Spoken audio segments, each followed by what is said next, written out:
them in. We've got 9. Good luck, break a leg.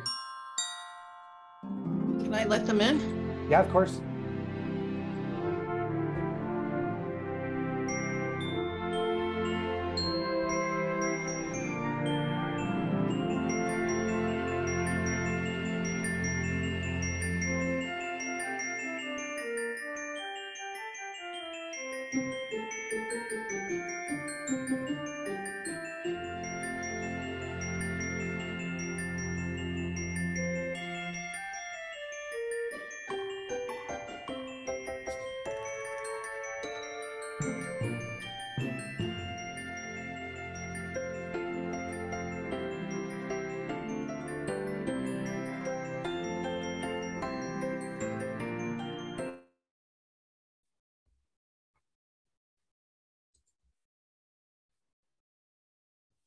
Are we ready?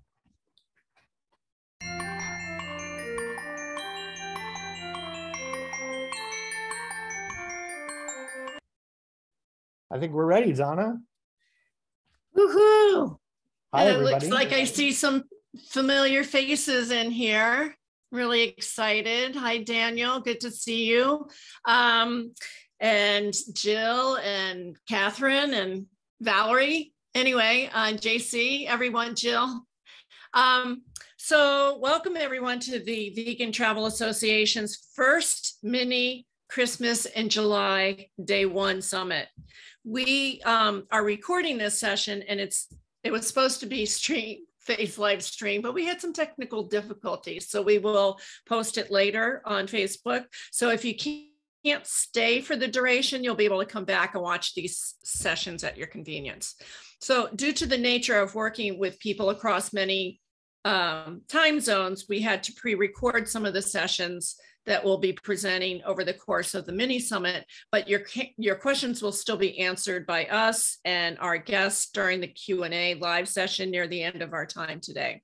And you can submit your questions via, well, I was going to say via Facebook, but you can ask the questions here on Zoom. But if you're watching the rerun on Facebook, please post your questions down below. Absolutely. Yes. Or if you're in the Zoom, you can turn your question, you can turn your microphone on and ask your questions live too at the end. Okay. So please keep your microphone muted during presentations. You can pop back up into the meeting. And if you need to leave for a few moments, just note that we have a waiting room. So it might take you a moment or two before we get you back on. And I will be the one who's watching that. That's great. So to get started, we're going to introduce ourselves to you all. So my name is Donna Zeigfinger. I think some of you know me. I'm the president and owner of Green Earth Travel. We are a full service travel agency with the focus on cruelty-free and vegan food travel, specializing in arranging dream vacations, which we can talk about what a dream vacation is later. My years of travel experience, outstanding customer service, and behind the scenes savvy bring to life your fantasy dream vacation. On to you. Hi, everybody. My name is Jason McGregor, and I'm the owner of Vegan Vacations. We are a Canadian full-service vegan-owned and operated travel agency in Ontario, Canada. We opened in 2018. And I started this business after I had a few not so great travel experiences as a vegan. I'm sure most of you have had similar experiences on your travels. And from those experiences, we came up with the motto that we really wanted to help amplify the voice of the vegan traveler. And that's really what we have been specializing in the last few years. But it's not all that we do. We've actually found that the majority of our clients are families where one or two of the traveling party are vegan, vegetarian, and they're looking for options that will accommodate everybody in their family. So we've really made it our mission to ensure that we're educating resorts and hotels on what it really means to be vegan and how to be vegan friendly, and more than just say the dining options available to travelers. And we really want to teach them how to elevate that experience so that when we all travel, we have an opportunity to be able to have the same experience as everybody else without having to feel like we're any different. So I'm really excited because some of the work that we have been doing over the last few years have started to see a lot of changes and a lot of positive movement in the industry. As an example, when I started in this industry, Sandals they were able to accommodate, but we've now seen that Sandals resorts have vegan menu options. So if you're the type of traveler who doesn't want to meet with a chef every single night, if you don't want to have to keep explaining yourself, we're slowly moving that needle. And as Donna and I host these events and more of our clients are asking for vegan options, we're seeing lots of suppliers out there and lots of tour companies out there that are offering us a lot more than what we've seen in the previous years. And I think, Donna, you were going to explain what full service means to everybody before we got started. You're muted. I know that. Sorry. So, I get this question a lot because a lot of people confuse us with some of the tour operators on here. We're not a tour operator. We are a full service travel agency. And what does that mean? We can help you in all aspects of your travel. So we can book your air, your hotel, your travel package, whether it's with a special group or on your own. We can book you. We can give you quotes for travel insurance, which you can book. So we don't just sell one thing. We like to put it together as full packages for clients so that they know that they're not going to do, I don't know what we were saying here. We can book any of the packages or tours that we present today and anything that you can find. So if you find a package and say, Donna, is this any good? Or Jason, can you do this for me? We can look into it, make sure we can do it. And sometimes if we can't, we'll recommend why we can't and why it might not be the best option for you. So we're going to go, we have somebody, you've got it. Okay, you've got that, Jason. All right, yep. So I want to go into a little bit of the Vegan Travel Association history, because we are starting a Vegan Travel Association for professionals and the public. In 2021, it actually started in 2020, started December of 2020. I'm not the kind of person who can sit back and just relax and not do anything. And during COVID, we had some of us know we had a lot of time on our hands. So I wanted to support the vegan travel professional community. And so I reached out to some of my friends like Gretchen Sheridan, Brighde, Reed, Margie, Jordan, Jason here, and Zach, and a few others to see how we could do something to get people inspired to travel for when it does happen. We started that in December of 2020. I don't know how we did it so quickly, Jason, but we did it in 3 weeks. We pulled it all together. We had how many members? We had like 200 attendees, and we had 7 sessions over 2 weeks. Right.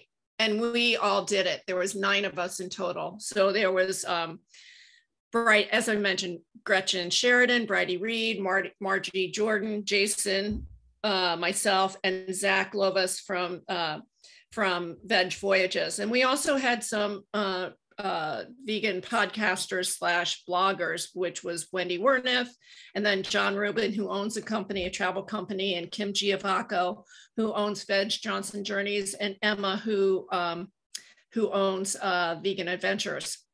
So,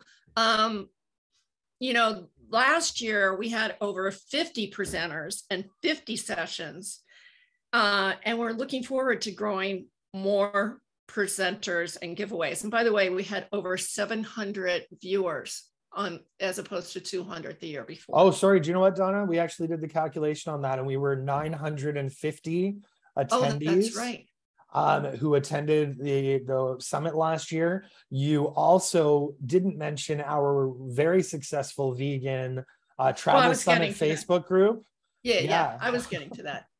Cool. So, but we're looking forward to growing more presenters and giveaways, and we're hoping to educate people on how to travel as a vegan, whether it's you or a family member traveling with you. We have and I think most of you are in this group that are in here. It's called the Vegan Travel Summit, and it's a private Facebook group where we post articles, we post tips, and we post we post events like this. Mm-hmm. And I think it's interesting because you and I had this conversation, Donna. What makes our Facebook group a little bit more different is that we're not just posting recommendations for spots to visit as a vegan, because there's lots of Facebook groups out there that are doing this. Right. What we're trying to do is build a community where you can connect with travel professionals. You can ask the questions that you've had about particular destinations, and rather than just getting a list of go here, go here, go here, you can find out more information about the destination. A travel agent is only moments away from sending you a message if you do want some advice on how to book. And we're trying to present some unique material other than just, here's my recommendations. We do have a question about this. So Sure. Real quickly, since we're in this segment, and this is from Catherine. She said, good afternoon, Donna. I do have a question for you regarding full travel service when booking flights. And I don't know if you want to let Janice in there or not, Jason. Yeah. When booking flights regarding full travel service or hotels with a travel agent, double checking, does a client's frequent flyer program and hotel memberships count by a travel agency, vice a third-party website? Would you like me to answer that? You can go ahead and answer that. I know what the answer is, but go ahead. Well, do you know what? It's if you're looking for us to add your frequent flyer program or memberships to a booking, that's really easy. We can absolutely do that.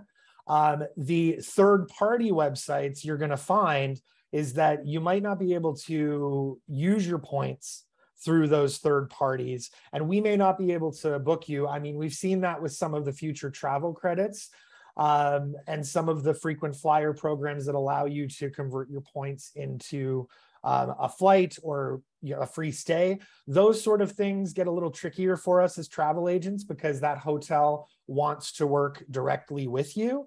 But we can absolutely place the call, find out. I mean, I've had some clients where they wanted to use a couple of nights on their points, and then the remainder of the trip was a trip that they would be paying for. We were able to assist them in that case, but each and every hotel is a little bit different. So once you know where you're going, we'll reach out. And generally, Donna and I, and you can tell me, Donna, if I'm incorrect, if we can't book those nights, we'll guide you through what to do to be able to book those nights. And then we'll be able to do the remainder for you. No, you're correct. And if, so we want to move on here because we are on limited time. We do have a Q&A at around 4:45 p.m.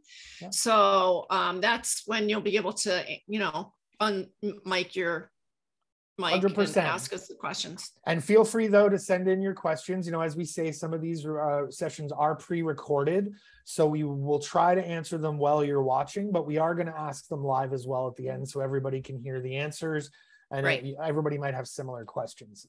On to the agenda.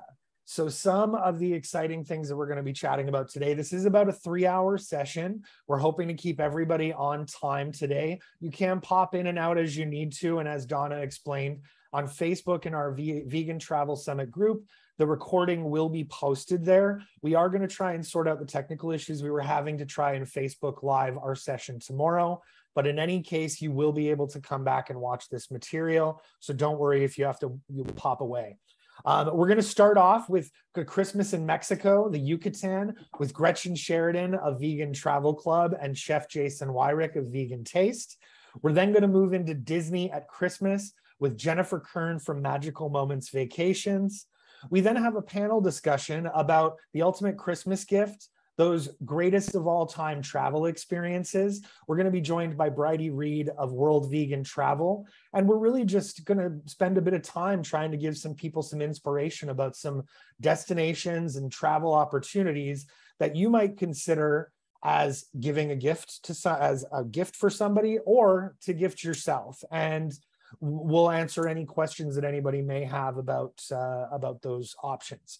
Then we're going to move into vegan-friendly holiday cruising and some unique Caribbean Christmas experiences that you might be able to have while you are down in the Caribbean over the holidays.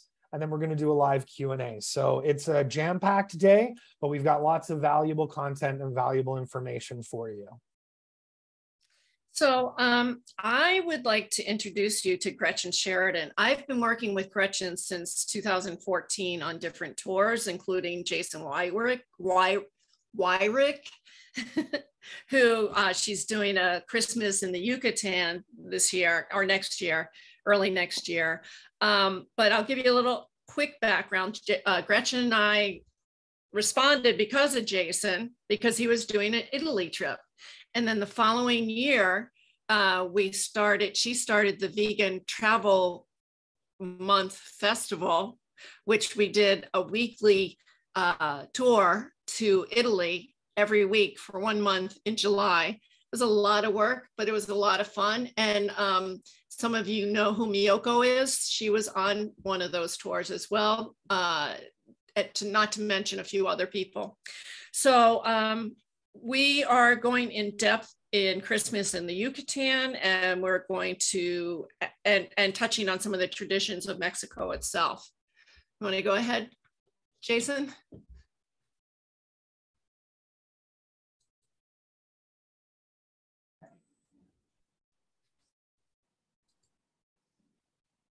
Hello. I'm here with Jason Wyrick of the Vegan Taste, and today we're going to be talking about Mexico at Christmas.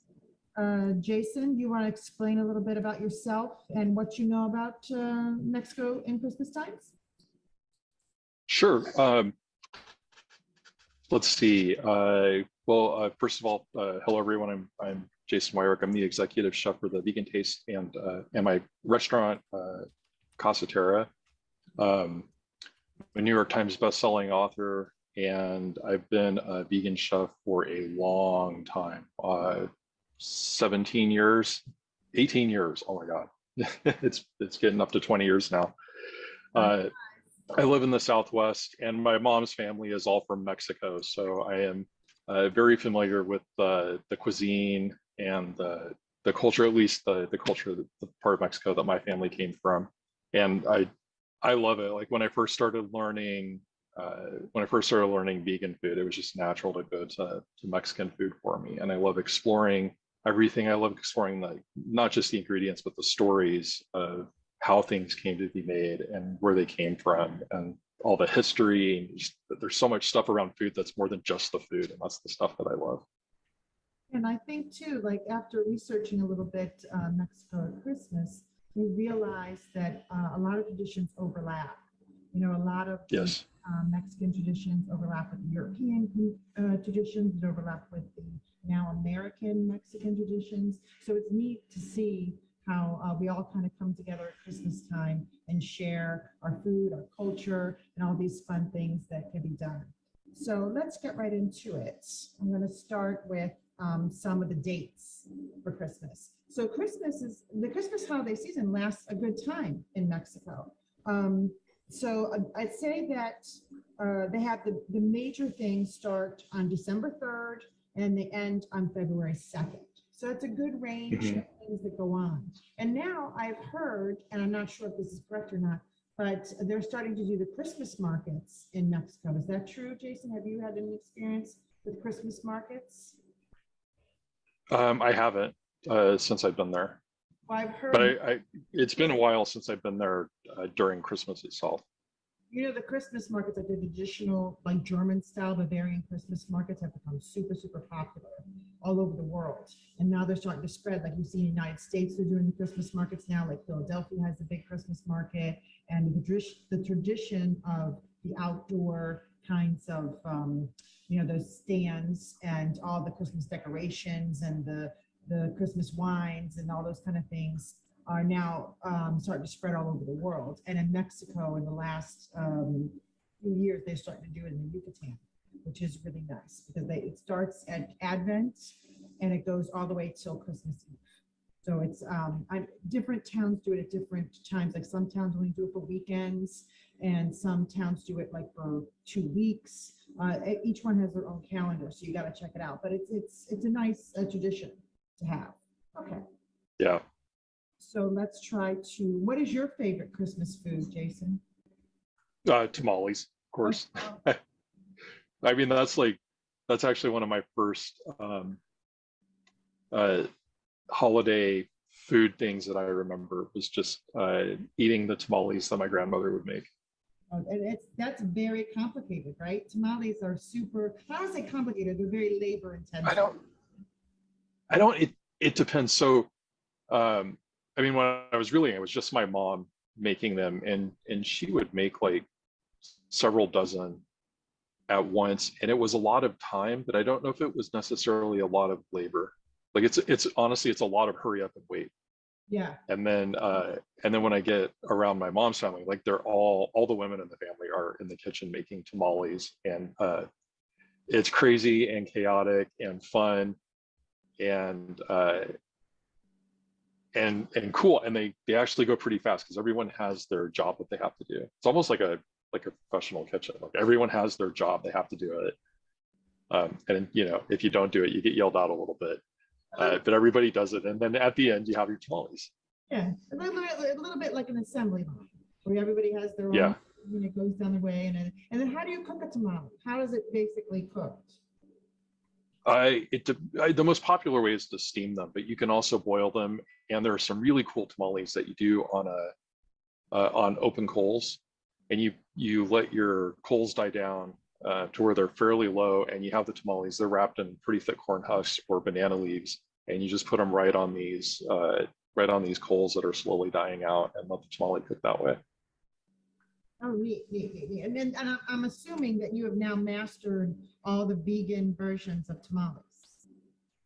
I would say it's hard to master all of them because there are so many, and I'm always learning cool stuff about them. But you know, if you can get the masa right, you're gonna have a good tamale. Even if it's like just the masa, which sounds funny to people to hear, but if it's just the masa and you nail that masa down, it's still an awesome tamale. So let's explain to everybody what masa is, because some people may not know. That is actually, it's like the meal, the cornmeal that's around the filling, right? Right. That's actually the bulk of the tamale is that corn dough that's just been treated, and you know, you can kind of whip it out fast and have a decent tamale. But if you do it right and you take the time, then you have an awesome tamale. Is that the same as polenta, or is it a different meal? It's different. So polenta is just like a dried corn that's been ground up a little bit until it's coarse. Whereas the dough for tamales, that corn dough for tamales and for tortillas and anything like that has been gone through this process called nixtamalization, which is it breaks down the technical part is like it breaks down the pericarp on the corn. You can remove the pericarp. You can release some of the niacin that's in there, and it breaks down the cellular structure with the nixtamalization, and that's what makes it sticky. So polenta, like, it's not really sticky. Polenta is more like grits, but when you have corn dough, it works more like a flour dough when it's gone through that nixtamalization process. You really have to buy the authentic flour, so that you can't substitute for something else. You have to buy that so it works. So you need to get, like, if you're going to do it from dried stuff, you want to get it's just basically masa harina. You can go to the store. The most popular brand's Maseka, but there are tons of really good heirloom varieties out there that you can get that aren't really that much more expensive. But that's corn that's gone through that nixtamalization process and then been dried out and turned into a corn flour. But it has to be that. It can't be like a dried corn that's been turned into corn flour. It has to be a corn that's gone through nixtamalization, dried out, and then turned into a flour for it to get that sticky, doughy consistency. Great. And that's readily available in the United States and Canada. People can get that. Yeah, everywhere. Yeah. Okay, so I'm just going to run through some of the holidays. These are the ones that are basically all across Mexico for the Christmas holidays. So no matter where you go, you're going to bump into one of these or several of these during that time period. But Mexico's high season is really from, I would even say, mid-November until March. So it's great to go the whole winter if you can't make it for you know, the holiday season. It's great for families in the holiday season and for couples and for all those, for anybody who really, it's really open to everybody for the holiday season. But if you can't make it during the holiday season, you can also go at other times. It's just as good, and just as that really is the high season for Mexico. So this is interesting too. This is I guess the beginning. The first few things they do is December 16th. They have this until the 24th. The children go door to door singing and asking to open a room in the inn. We'll call it inn, and that is the start of kind of like it's kind of like almost like Chris caroling, but with a more religious, because Mexico is primarily Catholic. Isn't that right, Jason? The religion is basically Catholic in Mexico. Yeah, it's heavily Catholic. Yeah, so all of the Christmas holidays are kind of based on the whole, you know, the birth of Jesus. So and then the second thing is the nativity scenes. You're going to see the nativity scene is actually the manger, Mary, Joseph, and Jesus, and then all the sheep and the farm animals and the three kings and all that stuff. So that's very traditional in Europe as well, because Christmas trees are really American tradition, and maybe the Nordic tradition is Christmas trees. Everywhere else, the majority of Catholics, they have the nativity scene, and they can become very, very intricate. In Mexico, it does very elaborate scenes, and in every town you'll see them, and they're very interesting to see. So you should look out for those if you're going to do that. And then the pinatas. Have you ever seen these pinatas, Jason? These are the ones with the 7 points for Christmas. So the tradition of the pinata, I always wondered what was the original purpose of the pinata. Do you know by any chance? Actually, I have no idea. I mean, the original purpose for me was to hit it with a baseball bat and get a bunch of candy.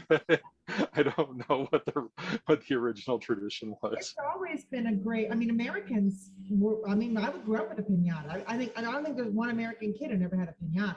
I mean, there are things, but at Christmas they do the 7 spikes, and that's meant to represent the 7 deadly sins, and that's a classical Catholic story. Okay, and then moving on, we have the Three Kings Day. This is actually after Christmas. So a lot of European countries and Latin American countries, they don't have Santa Claus, because Santa Claus was kind of an invention. It's not really a religious part of the celebration. So in most, like in German, they have there's always something that brings you a gift, children a gift. It's primarily children, or leaves you something as a warning, like a coal or some kind of thing. In Germany, they have Krampus. In parts, they have like in Mexico, they have the Three Kings that leave you a gift. In some of the Slavic countries, they have a White Witch. In Europe, like Spain and Italy, they have the Befana, which is a good witch, a good a kind of old lady witch kind of thing, and they leave you a stocking with candy and things like that. But in Mexico, it's actually the 6th, near the Epiphany. So that's a very nice. That's where all the kids get their AKA Christmas gift. Mm-hmm. Okay, and then I don't know how this ties in with the French king's cake. Do you know what a king's cake is, Jason? I mean, they're all sort of these Catholic traditions from the Mediterranean, right? So you have like these religious traditions, like the Christmas tree is much more Northern European, whereas you have these other traditions. And of course, the Spanish are the ones that came over and conquered Mexico, and so they brought those Mediterranean Christmas traditions with them, and that's where the king cake comes from. Right. So Louisiana is notorious in the United States. Right. Where the baby's inside the king cake, and the person that gets the baby inside the king cake is good luck, or year of good luck, or whatever it is. Well, they do the same thing in Mexico, and it's so it's the same kind as the one from Louisiana. It's basically ring-shaped bread like, I don't think it's really super sweet. Do you think it's sweet, Jason, the king cake? It's kind of like a yeah, I think like it's one of those where it's semi-sweet, right? It's, for me, it's sweet enough, but it's not cloyingly sweet like a cupcake. Yeah. And then they have the tamale party. So February 2nd is the tradition. Is that the way your family did it? Is that was the day you celebrated with the tamales? Was it Christmas Day, or do you wait until February 2nd? Yeah, we did it on Christmas Day. And actually, for everyone, I live in Phoenix, and most people celebrate do their tamale making right around Christmas here. So it's shifted a little bit to match the culture.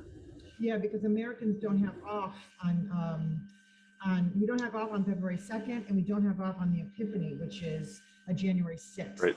So all of Europe does, but I'm assuming that Mexico also takes that day off. It'll probably be an official holiday, but in the United States, we don't have this, so we kind of shifted things around, but it's Yeah. And actually, now that I think about it, like growing up, I think we ended up having 2 tamale days. There was one around Christmas, and then there was one that was later on.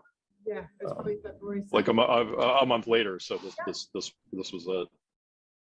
Yeah, we're bringing back some sweet memories, Jason. Yeah. About. And this is a little bit about the tamales. I don't know if you can see the slide, but it just tells you about the tamales wrapped in cornmeal and how you bake and steam them, etc., etc. Okay, so that's just a little bit about the traditions in Mexico over the Christmas holidays. Jason and I are doing if anybody can't go over the Christmas holidays to Mexico and you'd still like to see Mexico next year, 2023, Jason and I are doing a tour January 7th to the 14th in Yucatan, which is a great area. There's a lot to do and see. We're going to be staying a little bit on the Mayan Riviera, and then we're going to go inland straight across the peninsula to Merida. And we're going to be staying there, which is amazing. It's one of the I think it's one of the best cities in Mexico. It has a rich history and beautiful places to stay. You're really in the mix with Mexican people, so you really get a taste of their culture. The food's fantastic. Jason's going to be cooking with us and for us, so it's going to be fun. And if you want to sign up with that, there'll be a link in the bottom. And Jason, do you want to add anything to our Christmas holiday Mexican? I'm just really excited about it because I think it's one of those areas that's really beautiful, but it's not super touristy, right? So it's not just packed with a bunch of tourists, which is awesome. And then I get to teach y'all how to make tamales and fresh corn tortillas, and these are like the things that I absolutely love about food. And so I just can't wait to share that with everyone. No, and it's a very small group, so we'll really be able to get hands-on and do a lot of fun things. Yeah. And I think that the majority of the guests were really surprised at how complex Mexican food really is in Mexico. I mean, I'm really looking forward to all the sauces and to learn how to make some. I know we're not going to be able to get into the real intricate ones, but I'm really looking forward to advancing my repertoire for my Mexican cuisine. Yeah, it's really exciting. I mean, Mexican cuisine is really cool because it's one of the big melting pots in the world. I mean, it has influences obviously from all over Central America, and not just Mexico, but all over Central America and pre-colonial North America. And then it has what most people don't expect, but like a heavy French influence. And then it has obviously the Spanish influence, but with the Spanish influence comes all this Middle Eastern food, and through the Middle East came stuff from Southeast Asia. And so Mexican cuisine has all this stuff fused into it that we think of now in these dishes like mole. And it's fascinating. I'm like, if you talk to me during the tour about this stuff, I will go on and on and on about this and talk to you about food while we sit around and make some great sauces and some great dishes. And we have some really good stops. We're going to be going to the jackfruit plantation, and Jason. Oh, cool. Yep. It's going to be great. I'm so looking forward to that. The owner of the jackfruit plantation is going to set up a cooking area for us to dine right amongst to cook and dine right amongst the jackfruit, right in the orchard. So it's really, he's excited we're coming, and I'm super excited we're doing it. And then we also have the Aztec chocolate that we're going to go see in right outside of Merida, which is going to be really, it's right by some ruins. There's actually a chocolate museum that we're going to go, you can do a tasting and then you can go to the museum. So Aztec chocolate is naturally vegan. There's something in it. There's only 3 ingredients in Aztec chocolate. So that's going to be really good to experience and stuff. So I'm really looking forward to it. Thank you so much, Jason, for taking the time. Jason's actually on vacation this week, and he took the time to come and talk to us for a few minutes so that we could explain a little bit about Mexico and all the great things that are there. Thank you very much for coming and doing the presentation. Yeah, thanks for having me. Hope to see you soon. Yeah, see you soon. Okay, bye-bye. Bye.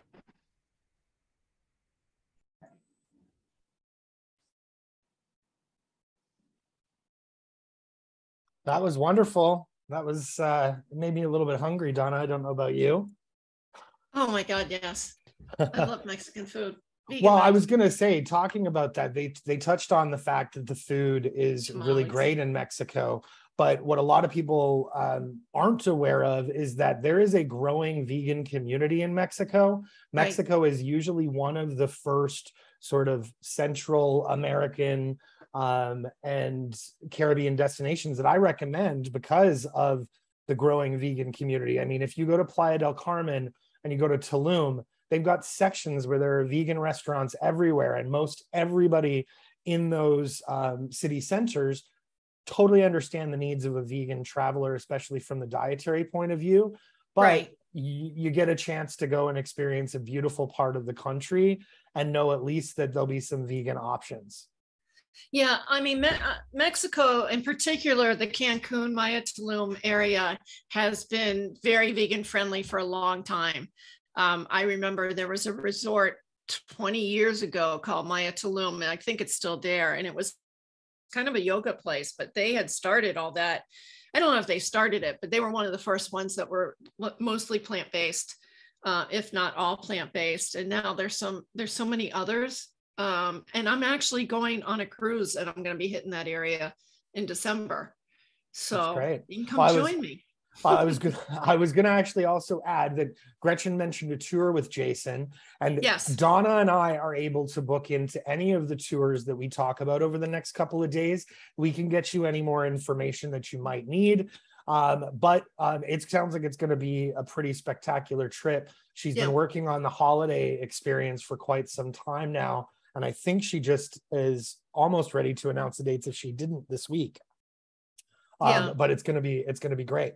Next, we're moving on to visiting Disney World at Christmas with Jennifer Kern from Magical Moments Vacations. She is one of the founding members of our Vegan Travel Association. She has been off on mat leave, but generously joined us to be able to give some information about this upcoming year and what you can expect at Disney World. A little bit about Jennifer. She started as a travel agent in 2012, and she specializes in romance and family travel. She's also a certified travel associate with the Travel Institute, and she considers herself a matchmaker when it comes to vacations. She doesn't just send out hundreds of options for her clients where they could find anywhere. She likes to take the time to get to know her clients so she can find them the perfect personalized experience. And she is very well known for her incredibly detailed planning of Disney destination vacations, where she uses her extensive expertise. She has been there numerous occasions, and she makes what could be a really intimidating trip planning process into a fun and stress-free one. As I said, she is a founder of our Vegan Travel Association. She's a wealth of knowledge, and we're really excited to be presenting her presentation about Disney at Christmas. Enjoy, everybody. Hi, everybody. Welcome to Christmas in July. I'm so excited to be here. As Jason said, I'm Jennifer Kern from Magical Moments Vacations. Among other things, I'm a family travel specialist. And as you'll come to see in this presentation, one of the ways that I have really become known in the business over the past decade is through very enthusiastic, I hope, and detailed planning for Disney destinations, including theme parks. So I want to just talk to you today about visiting the theme parks at Christmas time, holiday time, giving a gift of a theme park vacation, which is a great option, and just sharing all of that with you today. So I'm just going to share a little bit about focusing on Walt Disney World today, but in the future, if you have questions, I can help you with all of the Orlando theme parks and many more. So Disney World is a fantastic destination for families. I think that's a well-known thing. We have characters, we have shows, we have attractions. A few things I think are maybe less well-known if you haven't been to theme parks before is, one of the things I think Disney really does better than anyone else, better than even the neighbors down at I-4 and other parts of Orlando, is they have attractions that cater to the whole family and that the whole family can enjoy together. Of course, there are some attractions, like you see the Tower of Terror on your screen, that do have a height requirement, but there's nothing that's just for little kids or just for adults. There's a lot you can enjoy together. So you can see that picture of my family a few years ago, because we've actually added to our family recently, so I need to update that when we return to the parks. But just things you can all do together, and I think that's a big part of the holiday spirit. So whether you're going as a couple or with friends or as a whole family, most of the time you're going to be able to spend that time together, and I think that's a great thing to do for the holidays. And I'm also going to talk, of course, about one thing you might not expect to is that it's a great vegan destination. So I definitely want to inform you about that. But just a few things I want to touch on about holidays at Walt Disney World. And again, I could talk about Disney World for weeks. I could probably talk about the holidays for days. But I'm just going to give you a little bit of a touch, a little bit of inspiration for you. So a couple of my favorite things. So there's resort decorations. That might be something you haven't thought about. All of the Disney resorts get fully decked out for the holidays. And what I really love about it, and why I think it's a little bit elevated from what you may think or other places do, is that the theme of the holiday decor matches the theme of the resort. So they all have a real sense of place, and it's not that you just go to one resort. You go to the Grand Floridian and it's the same as Beach Club, the same as the Polynesian. No, they're all different. They're all themed to the theme of the resort. So it's a really, it's a fun activity in and of itself. So that's a really exciting thing to do. Another thing I'm going to tell you a little more in depth is Mickey's Very Merry Christmas Party, which is a ticketed event at Disney's Magic Kingdom theme park. This is like the Christmas events. I guess if you've seen pictures of Disney of the holidays, this is what you've seen. You've seen the Christmas tree on Main Street. You've seen the castle all decorated. You can see it, behind me. This is your, vision of Disney at the holidays. And I love also Epcot's Festival of the Holidays, which we'll talk about, which of course involves wonderful music and stories and food and vegan food. So we're going to talk about that. You can't talk about Epcot without talking about the food. And part of that is Candlelight Processional, which I love. And then not on this slide, there are events at Disney Springs for the holidays. There's shopping, there's special merchandise. You can meet Santa. You can do all kinds of holiday shopping. You can, of course, have all kinds of fun holiday meals.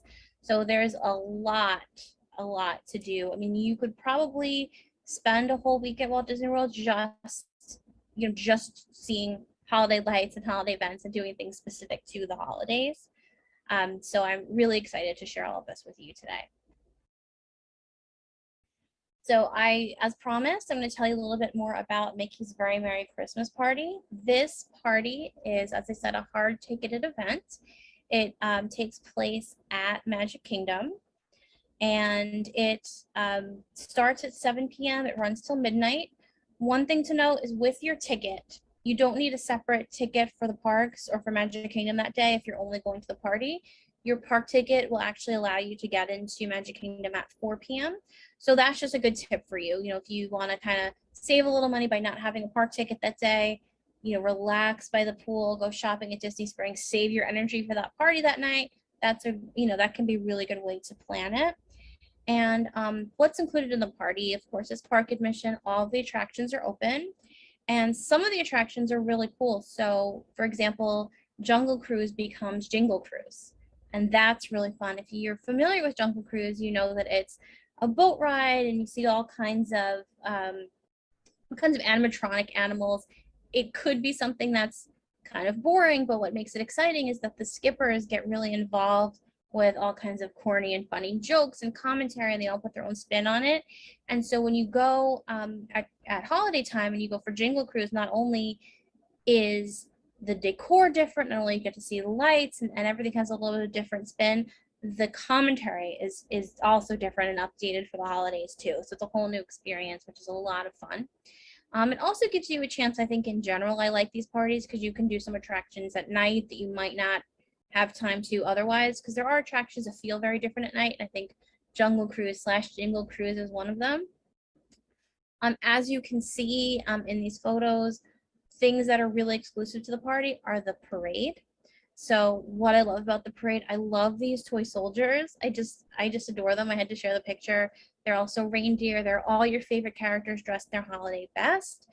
And probably the most exciting to me is that it will snow on Main Street. And so it's probably, hopefully our weather doesn't get too crazy and we start to see real snow in Florida. But so this is your only chance to see snow in Florida. And it really adds. Is that real snow, Jennifer, or is that? It's magical snow. So if you want to know, I believe it's made of like soap. Okay. So it does kind of dissolve. It's not clear, not cold. So we don't want to be cold. And it doesn't harm anything. It's made of like some kind of like, it's almost like bubble soap, but they make it. Got it. No. But it's a really magical feeling. And the decorations are just beautiful all around the park. And if you don't want to go to the party, if you just don't want to stay up late or it's just not your thing, you can definitely see all these decorations during the day as well. But this parade is going to be different. There's a very special fireworks show, which you can see a picture of. Doesn't really do it justice. So the castle projections are just beautiful and they're themed to the holidays. And these holiday parties also use the panoramic fireworks. So if you've seen a fireworks show, every night at Magic Kingdom, they don't use the panoramics. It's only during these special events. And so you feel like you're just surrounded by fireworks at times, and they're really, really cool. So that's just a tip that it is a little bit different, is a little bit special. There's also a special Christmas stage show. There are special meet and greets, so you can, every year is a little bit different, but you can meet Santa Claus, you can meet characters in different outfits. So they're going to be, some people like to kind of collect characters in different garb, and they're also going to be characters often that you don't see all the time. So you might see, for example, Jack Skellington dressed as Santa. That's a really rare character you cannot see most times. You might see Snow White and all 7 dwarfs at some of these parties. You might see princesses with their princes. So these are just examples. We'll see when the information comes out exactly what it'll be this year. But there are there's a lot to explore that you cannot do any other time but these parties. One piece of advice I would give you, I mentioned going on attractions at night, but other than Jingle Cruise or anything that you want to experience specifically that night, I would suggest that you focus your time on these special holiday things, because you can ride it to Small World any day that you're at Magic Kingdom. You can ride it before the party starts, so in that 4 to 7 p.m. period, but you're going to want to really spend your time on these special, make sure you get to these special things. And particularly, let's say you want to meet Jack Skellington, very often people will start to line up for that before the party starts, so that your time in line will be before the party. You're not wasting, you'd be one of the first people in line once it opens, rather than wasting party time waiting in line. So that's kind of another tip. Don't bash me, but I'm old and I don't have young children. So who is Jack Skellington for people who don't know? That's a great question. So I wish I had a photo for you. So Jack Skellington is from The Nightmare Before Christmas, which is a movie that actually came out when I was a child and has really seen a resurgence. Like, it's become just a classic, and it has elements of Halloween and Christmas. So it's a perfect seasonal thing. And if you go to Disneyland, I'll just quickly say, they redo between Halloween and Christmas in that fall time. Typically, they redo the Haunted Mansion out there as a whole Nightmare Before Christmas theme. So if you're a fan, that is something that you definitely One of my experience. favorites. Can I ask you, Jennifer, so you alluded to it, but if I had a particular, so if I wanted to see Jack Skellington, do they announce those character meetups before you actually arrive, or is that something that you find out when you're getting to the resort or getting to the park? Oh, that's a great question. So for the party, typically, so one thing I will say is that you'll see the graphic says the Mickey's Very Merry Christmas Party returns. Last year there was a Christmas event that was a little bit different. With the pandemic, we had a lot of changes. So this is the party coming back for the first time in 2 years. So things may be a little bit different. But historically, those are announced. You know exactly where to go to meet the characters. It's on your map. You'll have a special map for each party. So it lists not only the character locations, what attractions are open, what restaurants are open, but also those character meets. And then just quickly, there are always treats. So if you've been to the Halloween party, you know that there's trick-or-treating. At the Christmas party, there's a typical snack of, I think it's like hot cocoa and cookies. And I've seen they've really done a really great job for vegans. So most of those places, you can get either Good Life cookies, which are vegan and allergy friendly. As you know, you can get apple juice, you can get vegan pretzels. So anywhere, they're really cute, they're snowmen. So you can get, so we're part of all the fun. You can get vegan treats as part of your party admission. And then there are usually typical other treats and things you can buy that are exclusive to the party, and of course merchandise. So yeah, there's a lot to the party, and it is all on your map. So you're gonna want the map, and I also recommend look up the map online ahead of time. Plan out your day. I always, try to give my guests to go to the party. I kind of try to give them a game plan ahead of time, but definitely, anything Disney, you want to get that map ahead of time. You want to have your plan in place, because it can be a little bit crowded. One good thing about the parties is though they are limited capacity events, so they don't have the park's not full. One of the benefits is that the park is less full, so getting a spot for the parade, getting on a hot attraction should be less difficult. So that's another benefit of attending these parties. And Jennifer, sorry to jump in there. So my understanding is then that does the park close and then reopen for the party? Great question. That's a great question. Yeah. So with your party ticket, as I mentioned, you can enter the park at 4. There will, of course, be day guests who've been there all day. So at 7, the park closes to people who don't have a party ticket. And the park never clears out. So if you're in there and you have a ticket, you can stay. What happens is you have to go to a certain spots and show your ticket, and then you can get a wristband. And then at a certain point around 7, anyone who doesn't have a wristband they sort of close off the park to them. To get into attractions, you need to show the wristband or get into certain areas. So it's it's a gentle way to escort people out who don't have a ticket, but you can stay in the park if you have a ticket. So you don't have to. It's not like they leave and clear everyone out. It's a little bit more smooth than that. Nice. So another festival that I love, another holiday event that I absolutely love is Epcot Festival of the Holidays. That's coming back this year again. And unlike Mickey's Very Merry Christmas Party, this is not a hard ticketed event. So, Jason brought up the point that Magic Kingdom closes early for the party. Epcot is staying open very often on weekends during the holiday festivals. The park will stay open an hour later than it normally might. And so these are for everyone. What happens at the Festival of the Holidays? Very often they have so we have 11 countries at Epcot. So every country is going to be decorated for the holidays. There might be storytellers and meet and greets with different, like characters or figures from that holiday's tradition. So, for example, I remember in the past meeting the Monkey King in China, or seeing I don't remember like the exact lore of it, but there was a gnome in Norway or a Nutcracker in Germany. So they'll have these places where you can really learn about the holidays and experience them in the different countries.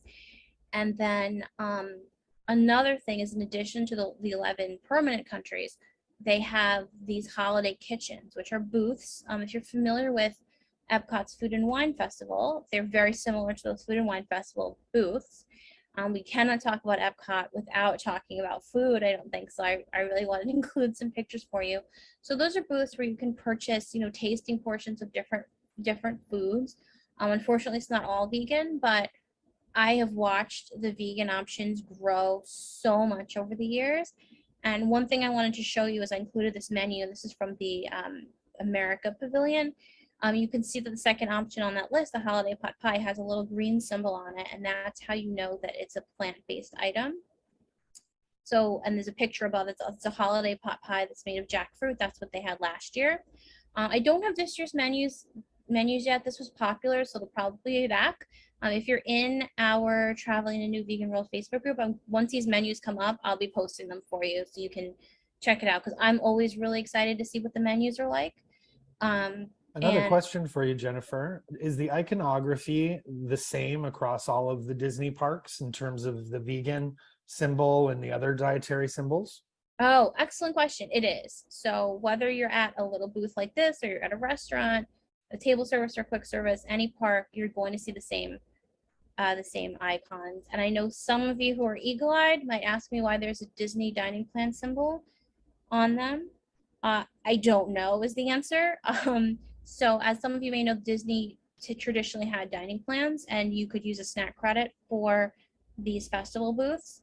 And we are seeing the symbol on the menus, but so far there's been no word about actually bringing back the dining plan. So just to throw that out there for you, I wouldn't put too much stock in that particular symbol, but we can put stock in that little green symbol that lets know that it's a plant-based item. So one example is a holiday pot pie. Then there is another item they had last year that was really popular, was they had potato latkes. And what I really liked was that they, even went so far as putting the vegan sour cream on it. So it's really, getting thoughtful about the items that they have. I don't think there was a fully vegan booth last year at the Festival of the Holidays. There is one at the Food and Wine Festival, but we'll see what pops up this year. Those are becoming more and more popular. There's also the cookie crawl. I'm forgetting the official name of it, but there's you can go around and get different types of cookies. Most of them are not vegan, but that black and white cookie that you see, which is a staple of my hometown in New York City. If you haven't tried it, you have to. They're delicious. Those are vegan, or they were last year. So just keep your eye out. Menus do change. Keep an eye for those symbols. Don't be afraid to ask questions if you need to, because there are some items. So for example, there were last year there were tostadas in Mexico that you could just ask for no cheese on them, and they were delicious, and you could make them vegan. So don't be afraid to ask questions. One of the things I'll just pause and say that I love about Walt Disney World for vegan guests or food allergy guests is that they're so used to it. You don't have to go and explain yourself. You don't have to tell them what vegan means. They know, and they're ready to accommodate you. All the restaurants now have they might have a separate vegan and vegetarian menu to show you that has more items even than the regular menu, or they have these symbols that show you it's vegan. The chefs are very knowledgeable. So you could really feel comfortable anywhere you go, knowing that people will understand what vegan means, that they're going to have something for you. I've even, I haven't had to take advantage of this because there've been so many great vegan options added over the years. But in the past, I've had chefs just say to me, what do you feel like eating? When there wasn't a lot on the menu, they were willing to make me whatever I wanted. So it's super, super accommodating. And these festival booths are less equipped to make a lot of changes because they are just little, smaller than a food truck booths. But with these, these symbols designated, it does make it, easy enough to navigate and find what you want. So I think that's great. And I hope we can all go there. And because the more demand they see for these items, the more they're going to have. So, we can speak up that way, and the more we, ask for vegan items, it's definitely been a positive change that I've seen, Do you know that if Disneyland is on par with this versus Disney World? Yes. So I would definitely say they're on par. One thing I would just say to you that it's in Southern California, which I think generally is a great place to be if you're vegan, at least in my experience. Yeah, I would say the Disneyland has been even ahead of the game. I think just because there's even more demand for vegan food out there, for healthy food. They had California. Yeah, It was California. I mean, I think they had like some kind of, I forget what it was, or some kind of jackfruit burrito, like way before anyone had anything here. So they've always been great. I remember like the first time I went to Disneyland, it was about, oh my gosh, like 9 years ago. And I was so excited to go there just for that, even for that reason, that I was like, there was so much I wanted to try, of the food. So that's a great question. Same thing, Disney Cruise Line, also super accommodating for food. Because you have your own waiters who follow you, they get to know you and you can place your order the day ahead. And so you'll always have something, even on their private island. It's great. I could talk all day, but I'll get back on point. Jennifer, I've actually found, you were talking about advocating, and I think we've all said that for a number of years. We've got to keep advocating for vegan options. But now that vegan options are appearing on menus, what I've been recommending to clients, and they've been really finding useful, is thanking them for having vegan options. So just thanking your waiter, thanking the person who's at the service counter. If there's a maitre d', introducing yourself and just saying, I really wanted to thank you for this, when you think that it's incredible, because that's going to make them realize that it's actually having an effect. And it'll probably, again, increase those options that we have. Because I don't know about you, but when somebody asks me, what would you like to eat?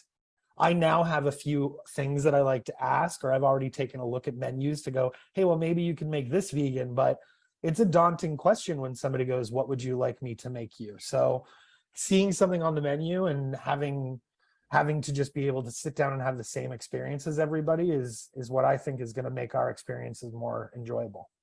Absolutely. And Disney does have a guest services email. They do have comment cards you can fill out at guest services in the park. So that's a great idea. Make it positive, make it really positive. And I think, again, they get to know, hey, there are people who are actually looking for this stuff. Yeah, 100%. That's a great thing. I think, in the past, we might have said we're begging for vegan options, but now that they have them, definitely let's say thank you. Let's give that positive feedback. Because it is a really positive thing. And like I said, I am legitimately excited when these menus come out and I see more things to try, and I see more kind of just representation for us, right? And I think it also introduces other people to great vegan food and might make them curious. And I love it. So I think that's a really great point. So just so you know, also, I mean, you can enjoy the festivals at Epcot. Maybe it was harder 10 years ago. It's easier now, and we should let them know for sure. Another thing I love at Epcot during the holidays is I showed a picture of it here, is Candlelight Processional. So Candlelight Processional is this just stunningly beautiful theatrical presentation where a celebrity narrator reads excerpts of the Christmas story, and there is a full 50-piece orchestra. There is an enormous, beautiful choir made up of cast members, as well as, high school and college and other choirs from around the country who come in for, a week or a few days to join. So it's just this really wonderful feeling of community, and everyone's really excited about it. And it's just so well done. It's so beautiful. It's so grand that I think you can appreciate so much about it. You can appreciate the reading of the Christmas story. You can appreciate the music. You can appreciate, I was talking to Jason and Donna earlier about how much I love the sign language interpreters. I mean, there's just so much, the decor, there's so much you can get out of it. So I would really recommend going to that. And I wanted to just add, so we talked about how everything at Epcot is not, it's not extra, it's all part of your ticket. So anyone can go to these food booths, anyone can go experience the holiday presentations, anyone can go to Candlelight Processional. But one thing I wanted to make you aware of is that typically Candlelight Processional has dining packages. So you can purchase a dining package at a number of different restaurants at Epcot, and then you'll get a ticket to Candlelight Processional. And what does that mean? It means that you can go right before the show, walk up, and go right into a great seat in the front part of the amphitheater. Whereas if you don't have that ticket, you have to just wait in line and, take available seats. So it guarantees you a seat, and it guarantees you a good seat. When do you want to use this? I would say when the celebrity narrator is really good and really popular. So he didn't do it last year, but a really popular over the years narrator has been Neil Patrick Harris. And I'll just tell you, when I did it, I am really glad that I was, had the forethought to buy the dining package, because I was able to just walk up and take my seat. There were other people who were online from about 11 a.m. for a 5:30 show. That's how popular he was. Other, narrators aren't as popular, might not draw that much of a crowd, and the processional is given a few times a night. So if you miss the first one, you can try to see a later one. You don't need the dining package, but if you definitely want to go to it, or if there's a narrator you definitely want to see, I would recommend purchasing the package. Just take a little bit of stress off of your day. That's also, it's always my advice, is if something can, take a little bit of stress off and make it really fun. That's what I always like to recommend. And that's, that always comes in the planning. I always try to make sure that my guests are really well equipped with everything. So things that you need to know. So you may, we're having this Christmas in July event. You're getting so much great vacation and gift inspiration. So you may be thinking about either, visiting Walt Disney World during the holidays, or you may be thinking about visiting maybe next year and giving the trip as a gift. And, I kind of thought about breaking this up into 2 slides, but I realized my advice is really the same. Number one, just book as soon as possible. For this holiday season, availability is already getting limited. It'll be coming up very quickly onto your dates when you need to book dining and tours. So we just want to have that ready. Everything, I think, the other, travel agents, Jason, Donna would agree with me. All kinds of places right now are booking up much faster than they did before. So this pre-planning is so important. So maybe before I would have said, oh, if you're booking for next fall, you can wait. But I would say, if you know what your dates are, let's just get them on the books so that I can guide you, or your travel advisor can guide you to the best place for you, after a conversation, and not just, oh, here's what's left, let's make it work. I think it's always better to have choice. And there's really no downside with Walt Disney World specifically, because your deposit is just $200 in most cases. It's fully refundable up to 30 days before. We can modify it. One of the things that I do, and many travel advisors do, is I will monitor for discounts, and they can be applied after you book. So there's absolutely no downside. There's only upside of locking in your room and your package and knowing that it's settled. In the new world, one thing I will say, and I could talk a lot about, is, if you've been to Disney World 5 years ago or 3 years ago, it's almost like you haven't been, because so much has changed. And it would almost be a full-time job if you were to try to research it yourself and figure things out. And especially, I think if you try to research, you'd find very quickly that there's a lot of out-of-date information out there. So you really want to make sure that you're working with a travel advisor who really knows Disney and can help you stay up to date. So one of the things you want to make sure you do as soon as you're booked is to make your park reservations. Those are still required. So since the pandemic, when Disney came back, you have to choose which park you'll start your day in and book that ahead of time. And they do book up, especially with all these exciting new attractions opening, like Guardians of the Galaxy Cosmic Rewind, with Remy's, with Rise of the Resistance. These are all drawing a lot of people certain days, and you just want to make sure that you get into each park. So you want to make those reservations.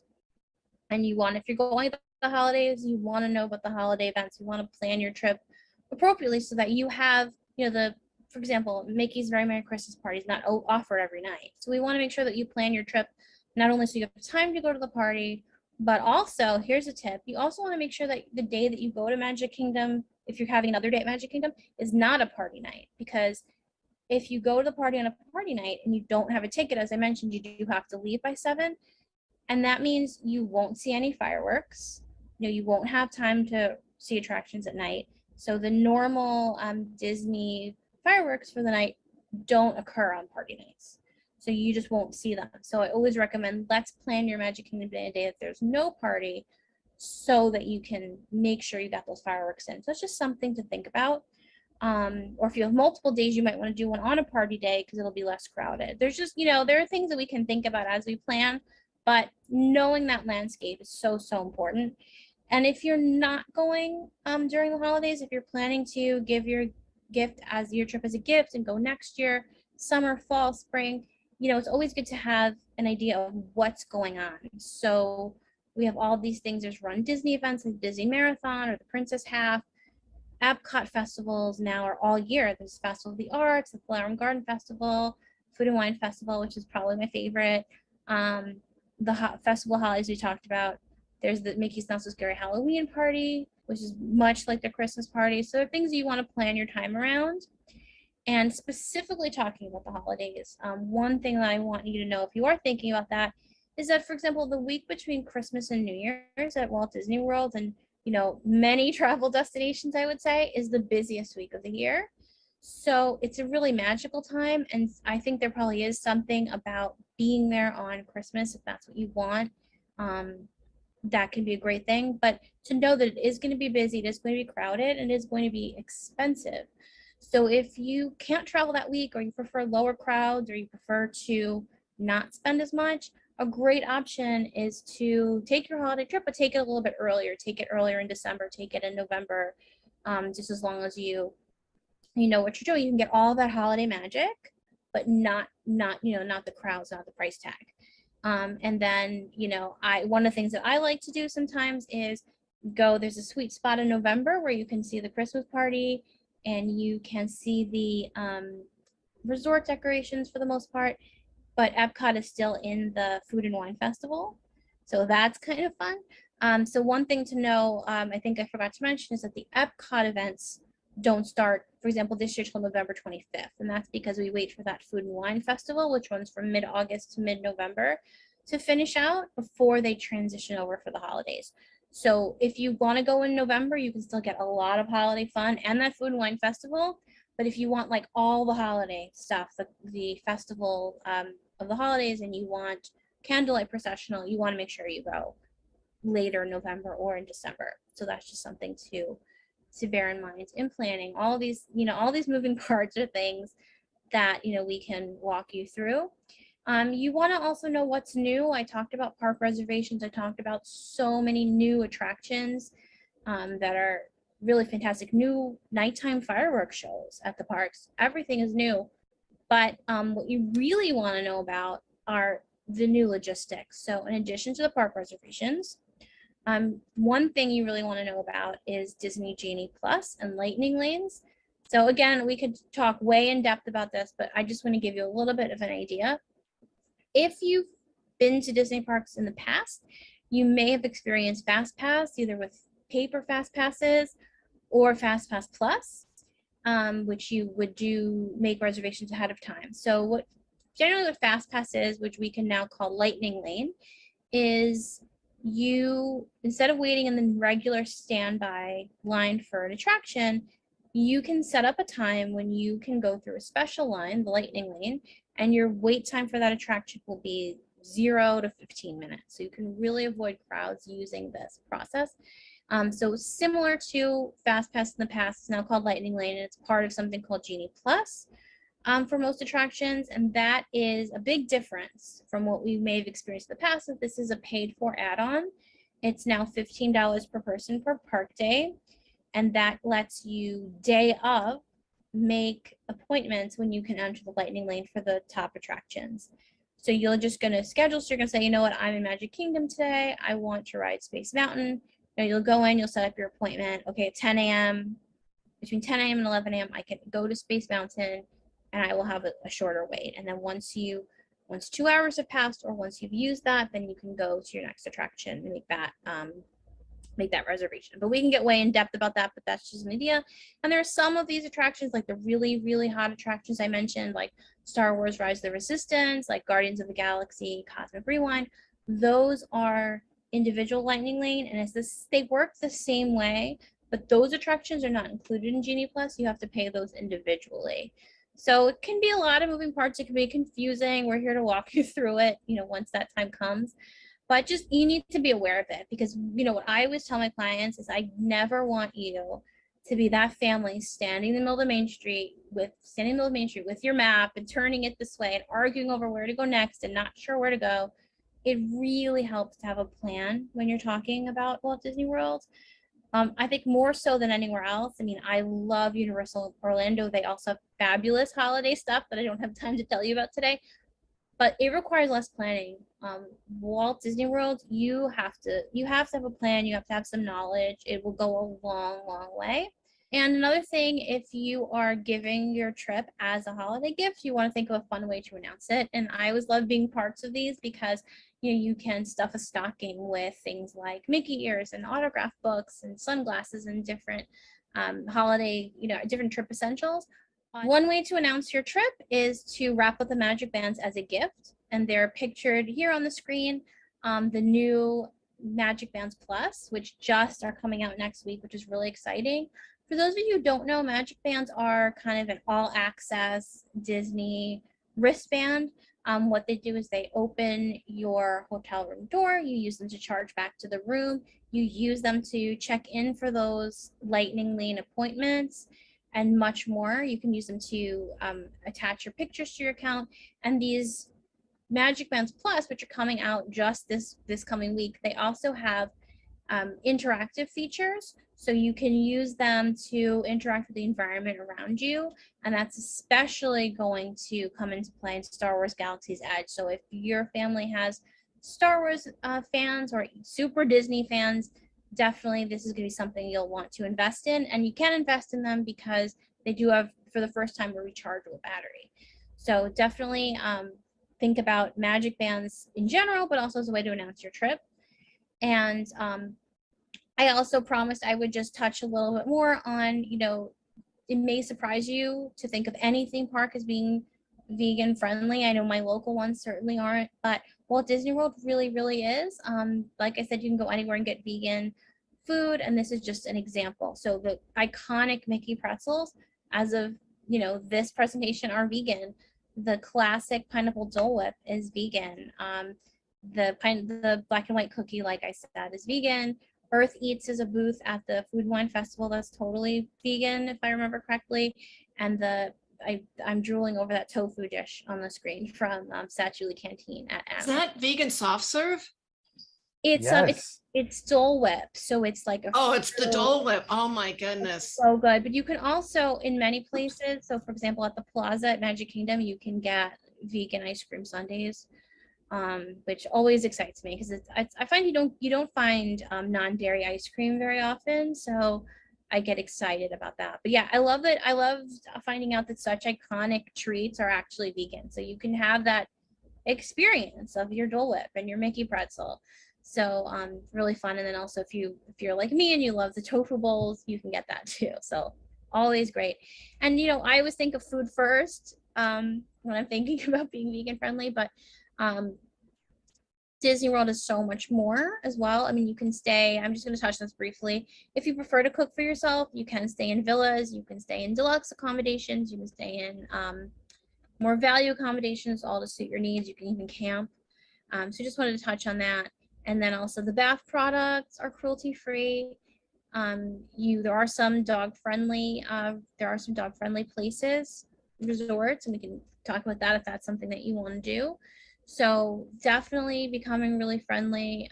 I would say in the industry, Walt Disney is really a leader in sustainability and community responsibility in many ways. As you can see here, they have a zero waste commitment and zero emissions by 2030, which is really ambitious when you think about the fact that Walt Disney World is the size of San Francisco. So they've really made a commitment to conservation and responsibility, and they have solar farms and biofuel. So all things that I find really, really, really exciting. So in addition to maybe the first thing we notice, which is maybe the vegan Mickey pretzel, there are things underneath that I think we can be excited about. So yeah, I was just really happy to share all this with you. Disney World is one of my favorite places. Christmas is one of my favorite times to go. And one thing I would just say is there's just a lot that I did not get to touch on in this presentation. I could have gone on for, like I said, days probably. So I just think it is so, so important that you are working with a professional if you choose to go to Walt Disney World, to make the most out of your time, to make the most out of your vacation investment. there's so much that is constantly changing. So you really want to just make sure that you're, that you're up to date and that you have a plan in place so that you can really make the most of it. And you can see if you want to reach any of us. Well, how can they reach you, Jennifer? Because you are the specialist. Yeah. So that's a great point. I definitely am a Disney specialist. So on the screen, you can reach me at jkern@mmvagent.com. So my email, you can see my phone number on the screen. If you search my name on Facebook, you will find me. On Instagram, I'm at Jennifer K Travel. You will notice I think I said this earlier, but I just had a baby 6 weeks ago, so I haven't been as active on social media, but I will be back. So if you don't see a lot going on, that's why. But I'm just getting back from maternity leave and just super excited. I'm just in time for the holiday trip. So this was. And you've got a Mickey Mouse baby coming up, right? Thank you so much. This is awesome. Great. Thanks, Jennifer.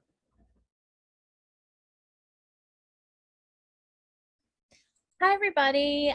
Welcome to. Oops. There we go. That was a great presentation.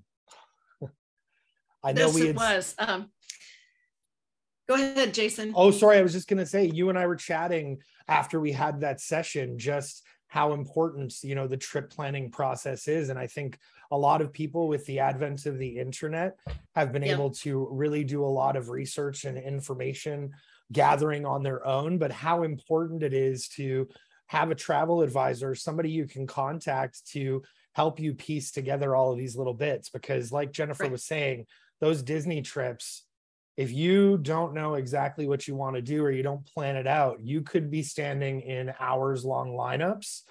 You could end up in an area of the park that is not as accommodating as you thought, or at the completely wrong resort for yourself. So it's really important, no matter where you're booking, to have someone that you can at least run through your itinerary. I mean, you and I were chatting, Donna, about the fact some of my clients love doing the research component, and they reach out to me once they've done all the research. They know where they want to go. Sometimes they've even found tours and options that they really are interested in. And then we kind of go out and make sure that A, they're getting the value. And it's legitimate. It's legitimate, totally, that we understand, what type of vegan traveler they are, because we've talked about this in previous summit events, how important it is to understand the motivation for your travel. So some vegans, they're some really, of them are, I'm sorry, go ahead. No, I was just going to say some of them are really ethical and about how they want to travel. A lot of people want to make sure that the trip components are sustainable. So there are different motivations. So usually, Donna, you may do this differently, but one of my first questions is, how did you become a vegan? What motivates you as a vegan? And that's where we start the conversation, because trips can be planned to the same destination, but somebody who's maybe more concerned about healthy eating might not have the same needs as somebody who wants to make sure that we're being sustainable and ethical about the travel. So it's really important to know your motivation, because that will help your travel advisor really hone in on the options for you and make sure that you're getting a trip that you want. Right. Yeah. I was also going to add here, there's also a secret here that travel advisors usually don't tell people until they are their client, is that in some cases, we get a little bit of a heads up about sales. We find out about deals and opportunities before the public actually finds out about them. So as I say, some of my clients will send me an itinerary and go, I really like this itinerary. Is this the best price? And can you tell me how you can help me? And most of my clients this year have been able to score some sort of value addition, or have been able to find something at a bit of a better rate. They push their trip a week, they push their, there's lots of different ways that we can try and find something that will really surprise our client and work well for them. If I know that a client likes a certain product, whether it's Club Med or Oceana, and a lot of times they will send me out notifications ahead of time. Yep. And so I forward it on to my clients who I know that are going to like that immediately. So they get a heads up beforehand. But I guess we're going on to the next segment now, right? We are. We've got somebody exciting. Gifts. We've got somebody exciting that we want to bring up. Brighde, where are you? There she is. Hello. Hey, there you go. Well, Brighde, if anyone doesn't know who Brighde is, she is Brighde Reed. She's the owner of World Vegan Travel. She does trips with Colleen Patrick Goudreau of the Joyful Vegan, but she also does group trips to Rwanda and South Africa and Paris, France, you name it, she goes there. She has some very high-end tours, which is great. And we're all three going to be doing a little panel discussion. So, but we wanted to have Zach from Veg Voyages join us, but he is where is he right now? I can't keep up with him. He's in Nepal now? I think he's in Nepal right now, but he is on tour and was unable to join us. Right, but so Jason's going to talk a little bit about some of his, so we're talking about the ultimate gift, the ultimate Christmas gift, the greatest of all times, and what we think are the greatest of all times. We each have our own ideas of what we consider the greatest Christmas gift. Well, I think the plan was to have, a panel discussion. If you have any questions in the chat about any of the options that we're talking about, this is really going to be a casual conversation just amongst three travel professionals. And just pinpointing to some itineraries that are really great options, some, interesting winter vacation options, and just to get people inspired to think about, now's the time really, if you're going to plan to give someone a Christmas gift of travel, to start planning that, and maybe inspire you to where your next vacation will be. I would love to see in the comments as well what everybody's GOAT travel experience might be. 100%. Or what their wish would be, right? Absolutely. So did you want me to start with Zach's itinerary? Please, yeah. Fantastic. Well, Zach had sent us an itinerary that he wanted us to focus on, and this itinerary is actually a Christmas vegan tour in India. So as Donna alluded, Veg Voyages has been doing this for quite some time. They are leaders. 17 years. And I've been working with them for 17 years, going on 18 years now. And they know vegan travel, and Zach and his team have really curated some amazing experiences throughout Asia that you can go and have experiences where you don't even need to be worried. Your entire itinerary is going to be vegan. And he wanted us to focus on his Christmas vegan tour in India. It is a 12-day trip. It's a maximum of 16 people. Their group minimums for Zach's tours are one person. So unlike other tours, I know there's been other vegan tours that have popped up. There are sometimes minimum requirements of travel. So when you put down a deposit, you may not have a confirmation right away. It may be a hold on that time. So what I love about Veg Voyages is that one traveler going, they're going to have that itinerary for you, which is wonderful.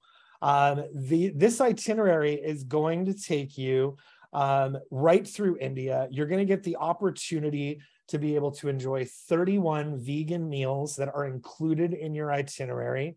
You have 11 nights accommodation, and some of the accommodations, like you get to stay at a Maharaja's palace. Like, who gets to have that sort of experience, and who around Christmas time would be able to say that that's the experience they're enjoying? Some of the inclusions on the Veg Voyages itineraries that I really like are you get to visit a local animal rescue and sanctuary. You have donations that go back to the local community. So Zach is really big about building the communities that are supporting his business and to help grow the vegan community in the countries that they travel to. You get complimentary refilled water. That's been a question for travelers a lot of time, and a lot of tours don't always include it. So it's something to just to note as a bonus.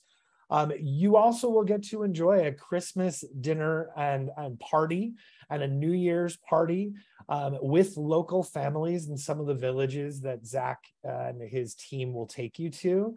I think that's really unique. Like, who can say that they stayed with a local Indian family over Christmas, had a traditional Christmas dinner where you were able to meet other vegans and know again that you're having a completely vegan experience. They do have as well some dinner and drinks nights that are included on their tour where you can enjoy juices, hard drinks, and beer. So you have some opportunities to be able to have that sort of party experience while you're included, while you're on the itinerary. But also included are some yoga lessons, some vegan cooking classes. There's traditional music and folk dancing that you will learn. They'll take you through local bazaars and markets, and you'll actually be able to interact with people and learn a little bit more about how to communicate your vegan needs. Zach was saying that that's part of the pleasure of his team, is being able to show people how to go and experience these destinations on their own, which I think is really daunting for a lot of travelers who don't speak the native language. It's really great to be able to be with somebody who can guide you through that. And these vegan tours that I know that Brighde offers and Zach offers really do get you the opportunity to immerse yourself and not be so stressed out. This tour for 2022, I'm just looking at the dates here. There is one tour opportunity for 2022. It leaves on December 22nd and it returns and ends on January 2nd. The same dates are for 2023 and 2024, which is great. And pricing starts at about $3,000 US per person, and that's based on a double occupancy. So I wanted to make sure Zach had this tour discussed because he's really excited about it. As we say, Donna and I can book into these tours and help you put together your international flights, your insurance, and other elements should you need them. But I think that's going to be on I said to Zach, I'm going to try and see how I can fit this into my calendar for 2023. Hey, Jason, I have a question for you that people might not know. What does GOAT stand for? Oh, sorry. That's the greatest of all time. So that's sort of an acronym that's been around for, probably the last handful of years, but it's used in a lot of different areas. Greatest of all time. It's what you think is the top of the top. And I think this idea for a conversation about this, it really came from a report that came out about what people's travel desires were after lockdowns finished and now travel is starting to open up. People want to sort of make up for lost time, or they've realized that things can happen, and to just take great opportunities when they come along, and not necessarily waiting for 5 years, 10 years, 20 years to have that incredible trip that's just on your bucket list, but to maybe figure out a way to have it sooner rather than later. So this definitely has been a trend that we've been seeing in the travel industry in the past 6 months or so. So yeah, that really is like why we've got the name of this session as it is. 100%. And we actually had a session during our summit in January that was talking about this exact topic, which is transformational travel. And there's actually been a trend in Canada where we've been noticing that a lot of people, like you said, are wanting to make their travel mean something and not just be, that sort of let's go down to a beach destination. Now, I think a lot of us in the vegan community already incorporated a lot of the sort of transformational travel into our experiences just with the nature of our lifestyle. But we're definitely seeing an upswing where people are talking about it now. How can I have that experience that I've always dreamed about? And I tell my clients, you don't want to have to go and see somewhere when you don't have the mobility to do so, or you don't have the energy to do so. So I'm always trying to encourage people, let's figure out how to make these trips happen and how to make them happen when you can maximize your enjoyment. Sorry, Donna, did we lose you? I muted myself again. So we're going to talk about some of the trips that we like. Yeah, but Jason, you want to start, Jason? No. I was actually going to say, why don't we chat to Brighde about some of the tours that she wanted to talk about? Sure. Okay, so I've got two, maybe three, if I can fit it in time. And basically, in my opinion, a GO.A.T travel experience would be going to Africa, somewhere in the vast, diverse, incredible content of Africa. And whether you buy this trip for somebody for Christmas, or it's a trip that happens to be going at Christmas, because I think, you know, a lot of people do like to get away from home at Christmas time for a number of reasons, but people maybe want to travel somewhere else and maybe just not have a big family thing or whatever it is that you normally do at Christmas time, and just to do something else. So I would put forward that Africa is a really amazing destination, and it just so happens that we have several trips to Africa, two to Southern Africa and one to Rwanda. And I'm very excited because I see Catherine Oakley, who is on here, and she came with us to Rwanda in 2019. So why is a trip to Rwanda like a greatest of all time trip, in my opinion? Well, it's because it really is the opportunity to see some amazing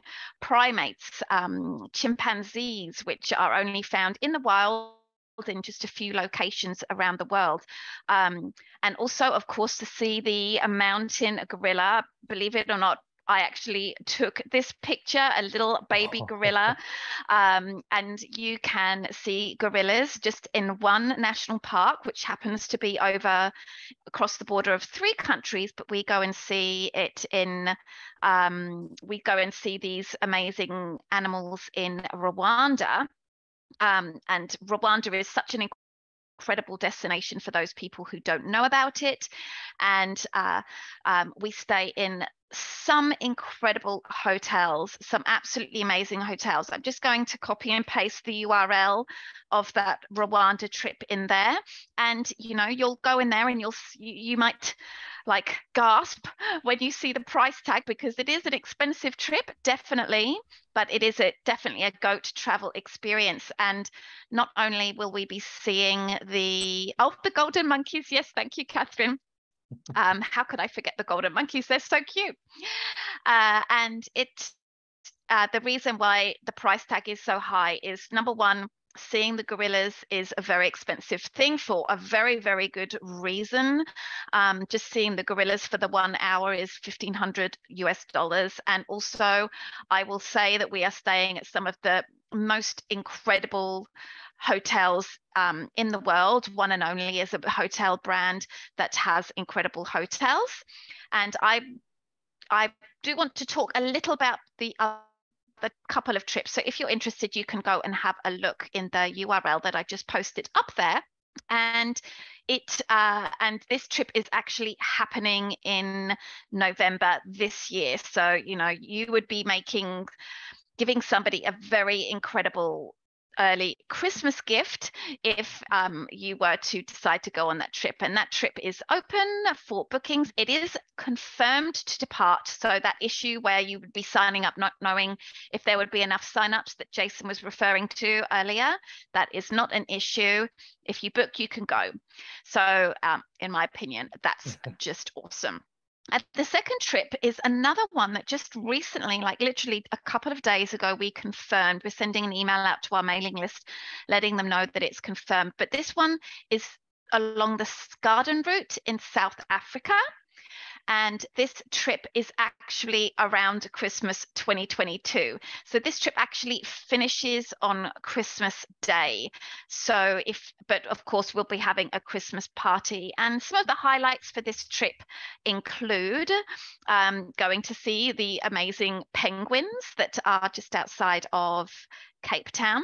We will be staying in incredible... May I just share my screen? Is that okay, Jason? I think so. I don't think I'm allowed to. Maybe you can work on that as I talk. You should be good. Yes. Okay. Got it. All right. Thank you. Thank you. So we start in Cape Town. We see the little penguins over there, and then we drive over to here and we see the rhinos and lots of other safari animals here. And we also have a visit of the primate sanctuary and birds aviary. These are not zoos, these are legit sanctuaries. In actual fact, our partners in South Africa are a vegan owned and operated company, so of course their standards are very, very high indeed. And then we also have a river cruise as well, and we come back and we have winery and a Christmas Eve dinner, and of course you can add on an extra couple of days if you want to. So this is actually Christmas Day and this is a Christmas Eve. So this trip also is a confirmed trip as well. So you can go onto our website and you can see the accommodations that we stay at as well. And I mean, I can't imagine a better way to spend Christmas, in my opinion. And my last trip, again, it's a trip that's confirmed to depart. This one would be a belated Christmas gift, but this is a trip to Botswana, which is also in Southern Africa. And in Botswana, of course, as I'm sure you can imagine, it's a place where you can see all of those safari animals that you've wanted to see since you were a little kid. And you can see the lions and the rhinos and the cheetahs and elephants and warthogs and all of those incredible creatures, staying in absolutely incredible accommodation. And this trip is a little bit of a shorter trip, so you can actually I'll just pop in here again if you don't mind, Jason. This one we meet in Cape Town and then we fly to Botswana on day 2. And I mean, you can see the how you manage to get close to these incredible animals. It really is very, very special. And we're staying at absolutely incredible safari camps. And when I say camping, I don't mean like tents as you might be used to. Let's see if I can find the accommodation. But we stay with Desert and Delta, at the Desert and Delta, and we have like boat safaris as well, in Kokoro boats as well. I mean, this is just kind of incredible and insane. Seb looking totally the wrong way there. And also, as you can see, this is all set up for sundowners as well. So really, that would be an amazing trip too. All of the 3 trips that I have mentioned, they are all guaranteed to depart, and maybe you'll get to see one of these cute little animals that are behind me. Well, not maybe, you will if you go to Rwanda. That's beautiful. I think Africa is always one of those greatest of all time experiences. It's one of those trips that you hear everybody say, I want to go. I just need to find the right time. And then, the time never comes. That's why we're trying to inspire people to say, consider these now, because, I think, Brighde, you're also working on some 2023 itineraries.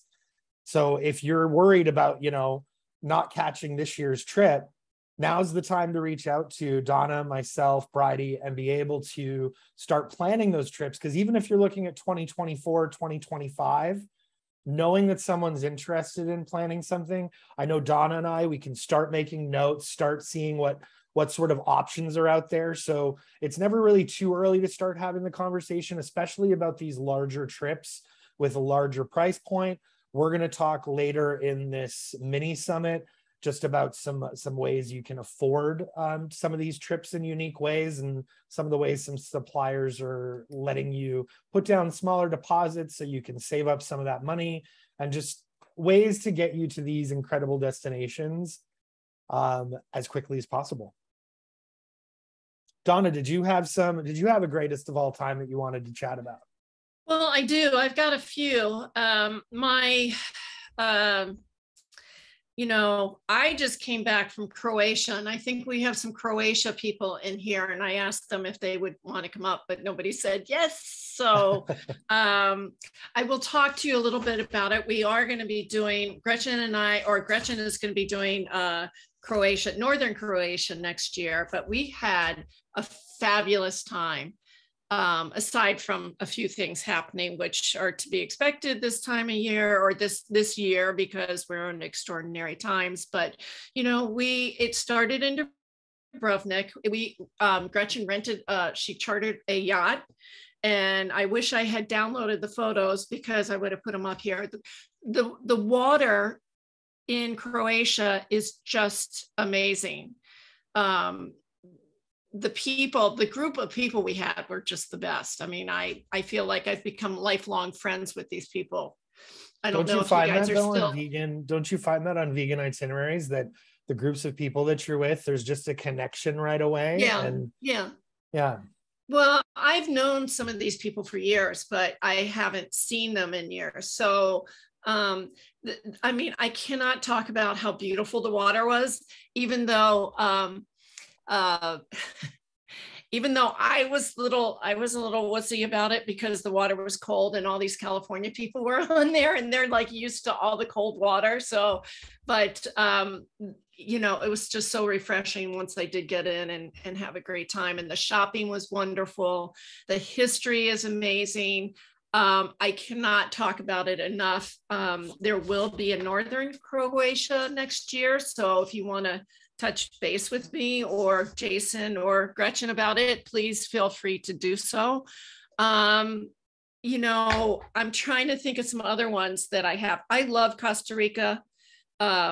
There's so much during Costa Rica during Christmas time. Like they have one of their holiday, if you don't know anything about Costa Rica, it's a very Catholic country. So they have nativity scenes with figurines and everything all over the place.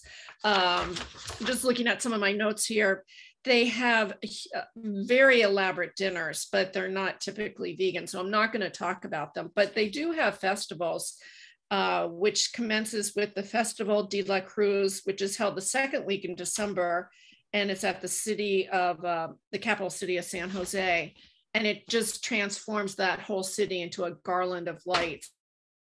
There's just a huge lighted parade that takes place on the second Saturday. And then it travels from Paseo Colón to El Parque my Spanish is really horrible here, but Parque de la Democracia. Almost 1,500 musicians partake in the festival and attracts over 1 million spectators from all over the world. And then on December 27th, they have the Carnaval Nacional, which takes place in San Jose with a parade of colorful floats on display and colorful Costa Rica is such a colorful place to begin with. It's such a vegan friendly place. I haven't been there in years. I've been there probably a handful of times, but I love it each time I go. And you guys know that I'm an Ireland specialist. But Ireland tends to shut down during Christmas time. So it's more of a Christmas gift for later, but Ireland is probably my favorite place. How about you, Jason? Well, I was trying to figure out, okay, what would I want to do? What sort of experiences were on my greatest of all time trip list? I started with the sort of Arctic winter adventures because I've had a lot of people reach out. We've probably all seen it, the igloo sort of experience that's been advertised on social media for years, where you can spend an evening in an igloo under the stars, see the aurora borealis. And that was sort of one of those things when I was thinking, okay, what would be the ultimate Christmas gift? And I thought, okay, that would totally be it. And I did some fantastic research into it. And I realized that, there is one or two sort of igloo experiences that I've seen online and they're consistently advertised. But it was surprising to me at just how many sort of Northern Lights experiences you could have throughout a ton of different countries. One of the ones that I saw first off was a Northern Lights village that is glassed roof. They call it a glassed roof resort that is under the aurora borealis. It's in Finland, and it has quite a few different options available for accommodations. But one of them that I really liked were these sort of individualized igloo style hotel rooms where you have a glass roof, and the glass roof is actually controlled with a laser sort of infrared system, so that when you come into your igloo, you can turn that on for about 5-10 minutes, and your entire view of the sky is uninhibited. You can see everything. Now, of course, you can't guarantee the aurora borealis. I mean, there are some times during the year that you most likely will be able to see it, especially when you're in the Lapland area of Finland or of Sweden. That's sort of December to March. But the farther north that you get, the more likely you will be able to see this. So I was seeing these sort of igloo experiences as something that you can add on to a trip to, say, Sweden or Finland, where, you know, some of these igloo experiences are quite expensive, but there are a ton of different options that are appearing that are at a much more reasonable price point. There's also some of these igloo hotels and ice hotels that are rebuilt every single year. So one of them that I didn't realize had grown so large, this is across multiple locations in Switzerland, is called Igloo Dorf. And it only opens in December, but there are igloos built across multiple sort of village style accommodations in Switzerland, Germany, and Andorra. This concept is not a new concept. It was actually started in the mid-1990s. And there was some people who actually wanted to just enjoy the scenic mountain view and to be able to go down on a snowboard. Was the original. This gentleman by the name of Adrian Gunter started this because he just wanted to snowboard somewhere and have a great experience. To accomplish that, he actually built this small little igloo. And then the idea spread as more and more of his friends heard about these experiences. They celebrated in 2020 their 25th year. So it's grown significantly and is definitely an option, because what we're finding is a lot of these places now not only have the accommodations, but they have on-site restaurants. And through my research, I was able to find that, well, these igloo experiences are not 100% vegan at the moment, because many of them utilize sort of animal products outside of their restaurant, that a lot of them are vegan friendly, and the fact that you can go up, you can request vegan food, and that if you don't want some of these animal products in your accommodation, that we as your travel advisors are able to make requests and speak directly to people locally to ensure that your accommodation is as vegan as possible for you, and that you won't necessarily have to be amongst animal products all the time. I will say the caveat is that these sort of Arctic experiences and just the nature of where you're going, there is a reliance on some of these items. So if you are more an ethical vegan, these sort of igloo experiences, we'd have to find the right one for you to make sure that it worked for your needs. But there are a ton of them now, and these destinations are some of Sweden and Finland are some of the most vegan-friendly destinations popping up in Europe right now, just with the explosion of our sort of community. Another one that's an ice hotel is located in Sweden. It's probably the most famous of them because it's called Ice Hotel. They actually have a restaurant on site, as we were talking about, that can accommodate vegan and veggie guests. But they've recently opened what's called Ice Hotel 365. So normally you have to book your ice hotel experience or your igloo experience to work around the dates that these hotels are built and are operating. But in this, at this destination, they've created an ice experience that you can have 365 days of the year. So you can go enjoy this ice experience, learn more about how they build their snow dwellings, and have an experience, you know, even in the middle of summer, you can go and experience what it would be like. I know there's some cruise lines as well that are trying to do these sort of ice bar experiences. So there are now opportunities. If you want to have a winter experience, you can have them throughout the entire year. Another sort of ice hotel to explain and to tell you about that I didn't know about is one in Romania. It's called Hotel of Ice. I didn't realize just how vegan friendly Romania is becoming. And it's surprising because traditionally you'd think of Romania as being a very meat-centric sort of society. But I found through my research that 81% of people from Romania are actually Orthodox Christian. And part of being Orthodox Christian involves having time to fast. And time to fast doesn't happen at one time of the year, but it happens multiple times a week.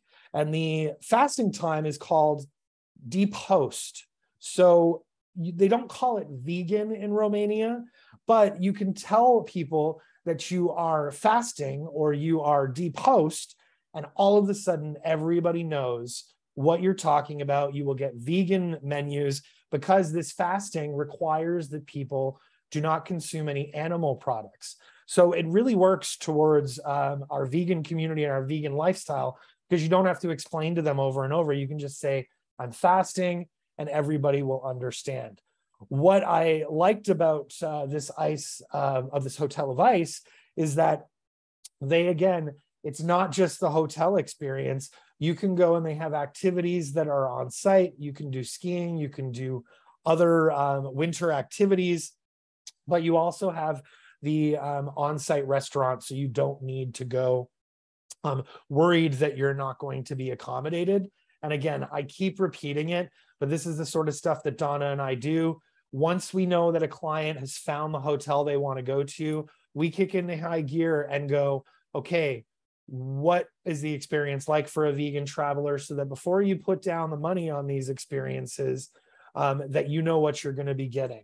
Because we've talked about these greatest of all travel experiences, sometimes costing a little bit more money. I mean, I found a company called North Pole Igloos, that one of their luxury igloos, now this company takes you to like the North Pole, so you literally are at the top of the planet, but that experience can be close to $100,000 or more per person for 3 or 4 nights.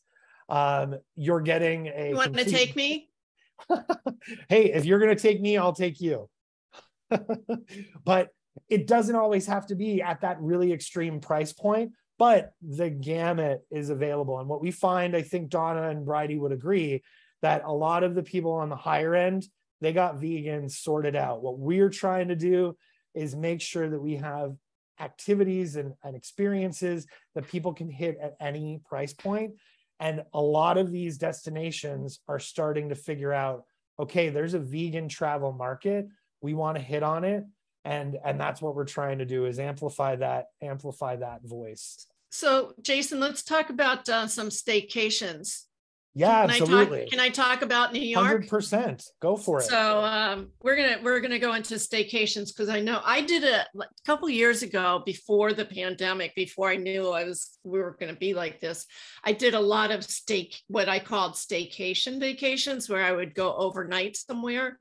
I went to a donkey sanctuary one day in Maryland, which is now in Pennsylvania. I brought a group of people there. I then went to— does anyone know, you can put it in the chat, where does anyone know the company Vegan Treats? Like if you go to any festival, any vegan festival on the East Coast, usually if Vegan Treats is there, there's a 2-hour wait to get these treats because they're so incredible. We went to the city, which is Bethlehem, I think, Pennsylvania. Or Nazareth. I'm sorry, because there's the Martin Guitar Place, which my husband's really into guitar. So we made a decision to go stay there. We would stay in the city that Vegan Treats was in, and he would go to the museum. And we just did an overnight trip there, and that museum was wonderful. And the Vegan Treats, well, you know what I think. If I will wait for 2 hours for a donut, anyway. If it's I vegan, didn't say I it was would too. Yeah, vegan treats are, yes, their treats are delicious, is right. So the Martin Guitar place was fabulous. But the last thing that we did, and that was actually the last trip before everything hit, was we went to New York. And I used to go to New York City, Bethlehem. Thank you, Allie. Nazareth is where the museum, the Martin Guitar Museum is. So if anyone knows the music called The Band, you'll know that that's where the song came from. Anyway, so I think the key, Donna, is just telling people, greatest of all time can be these ultimate trips. They can be all these small, but they can be really small too. Yeah. And nowadays I think people want to be closer to home. So some people don't want to travel as far, but there are tons of great options, especially if you're in North America. Right. And so we went to New York City in November. It was like the week. I mean, I love New York City for Christmas time. I don't like to go Christmas Day, but I like to go like leading up to Christmas. So it was like mid-November and we went to see the Stephen Colbert Show. So I'm not going to talk politics. I know I just wanted to I wanted to see Stephen Colbert and I wanted to see the Ed Sullivan Theater because I grew up basically in New York. My father's a New Yorker. We'd go up there all the time. Never saw the Ed Sullivan Theater. Never saw Lady Liberty. Still have yet to have seen her, than my 65-year-old self. But and I visited with a friend of mine who is a famous comedian. Her name is Elaine Boozler, who she runs some. She runs an animal shelter grant organization, and she does some really good work. So we had a really nice vegan dinner at an Indian restaurant near the Ed Sullivan Theater. But just New York in general is one of the most vegan places on the planet, right? Like there's probably several hundred vegan and / vegan friendly restaurants in the city of New York alone. And there's so much to do. I mean, you've got the Macy's Day Parade, which I've done that before. It's been 30 something years, but I did do it. I think Miss America was there that year. Who was the first Black Miss America? Does anybody remember? You can put it in the chat. Brighde's going to look it up. I can see she's looking it up. She was there. It's just so magical that time of year. Like I love going to see the Macy's. Yes, Vanessa Williams. Thank you, Catherine. That's who I saw there. But I like going to see like the storefront, things that they have. I can't think. It's getting late for me. Just the storefront shops in Macy's. I actually used to protest in front of Macy's because of their fur. We would go up there every year after they'd call it Fur Free Friday, and I think they still have it. And we'd all go up there and protest them getting rid of their furs, which I don't think they've gotten rid of yet, but moving on here. I love New York City. They have some great restaurants there. Now and Zen was one of them. There was a vegan Korean restaurant, which we loved. And so, I mean, some of them you have to check now to see if they're still open, but it's just a mecca of veganism and shopping and just, oh, my dog's getting excited here. So that's all I wanted to say. That's probably, what's that? Your dog's excited about New York. He's a West Virginia. Yeah, Rudy. Catherine's saying Rudy. Yeah. So, it's just a fabulous place. Yes, Daniel, I'm a protester. So there you go. My protesting days are probably over, but I would go every year. It's just one of those things. So I really love the excitement of New York. I actually would go New Year's Eve to visit a friend of mine. And I didn't go to New York. I didn't go to Times Square. That I won't do. That's too crazy. Even in my younger days, that was too crazy. But we would go to parties, have a great time. And, what can I say? It's New York, right? So anyway, Jason, I was from the Canadian point of view, just as the Canadian wanting to make sure that we get good representation in this presentation. One of the things that I always recommend, especially for winter travel for people to consider, is Quebec. They have an ice hotel. I think it's one of the only ice hotels in North America. They operate from January to March. Again, it's sort of, if you don't have the budget to be able to fly off to Europe to be able to experience an igloo or an ice hotel, that you can have that experience in Quebec. You are able to visit that during the day if you don't stay overnight. It's actually part of another park. It's an amusement style park in Quebec called Valcartier, which is just outside of Quebec City. So what I've been telling people is, if you want to go and experience an ice hotel and I don't want to go and have to stay there, what if I don't like it? So it's something that I recommend to people. Have a couple of nights at an ice hotel. You can go and experience this, and then we can bring you back to Quebec City. Quebec City is one of those beautiful destinations in Canada. It's not the only destination in Canada to consider for winter travel, but it's one of my absolute favorites.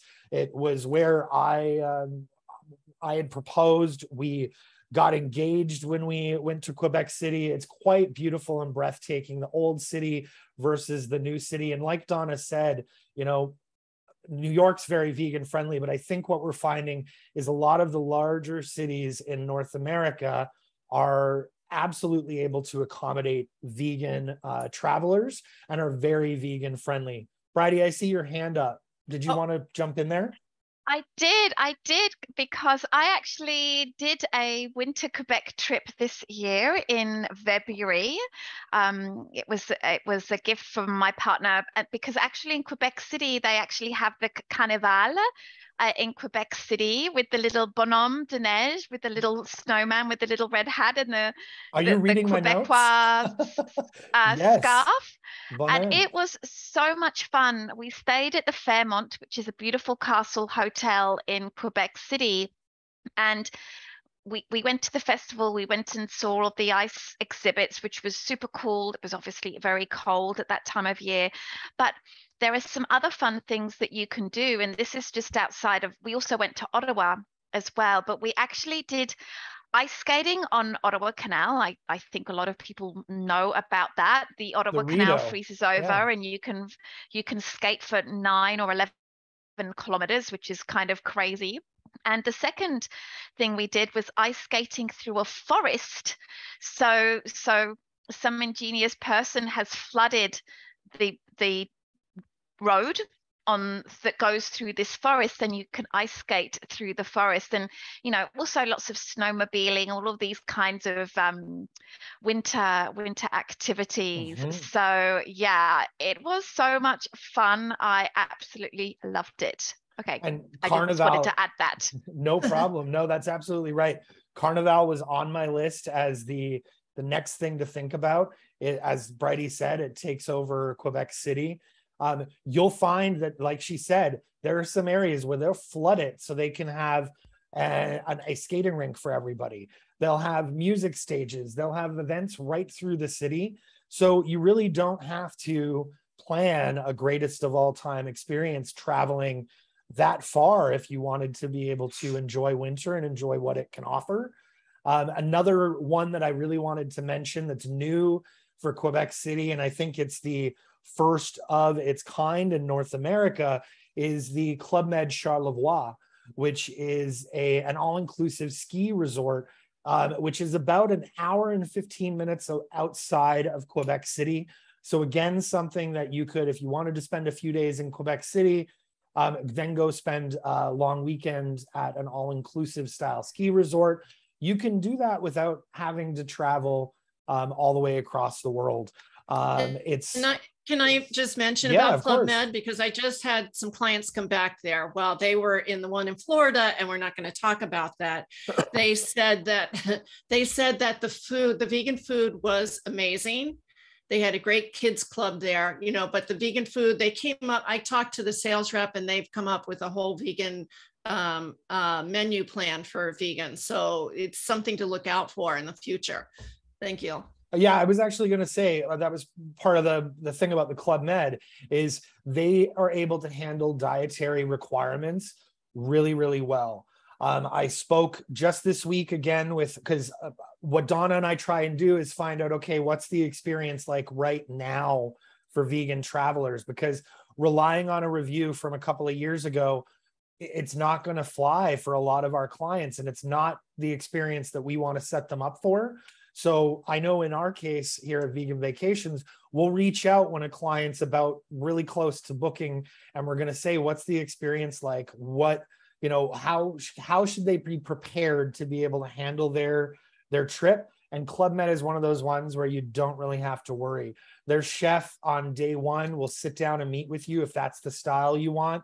I've had it where clients have sent me a list of what their needs are, from oil-free, salt-free, and sending that to them as soon as you book really does make sure that your experience is one that you want and one that's going to suit your needs.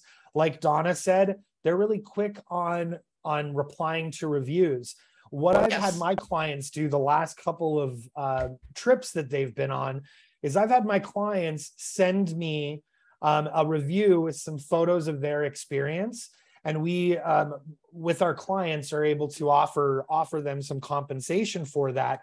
But our clients send us that information, and we then contact the resort or the hotel or the guest house that they've been staying at to say, here is a real-time experience from a vegan traveler.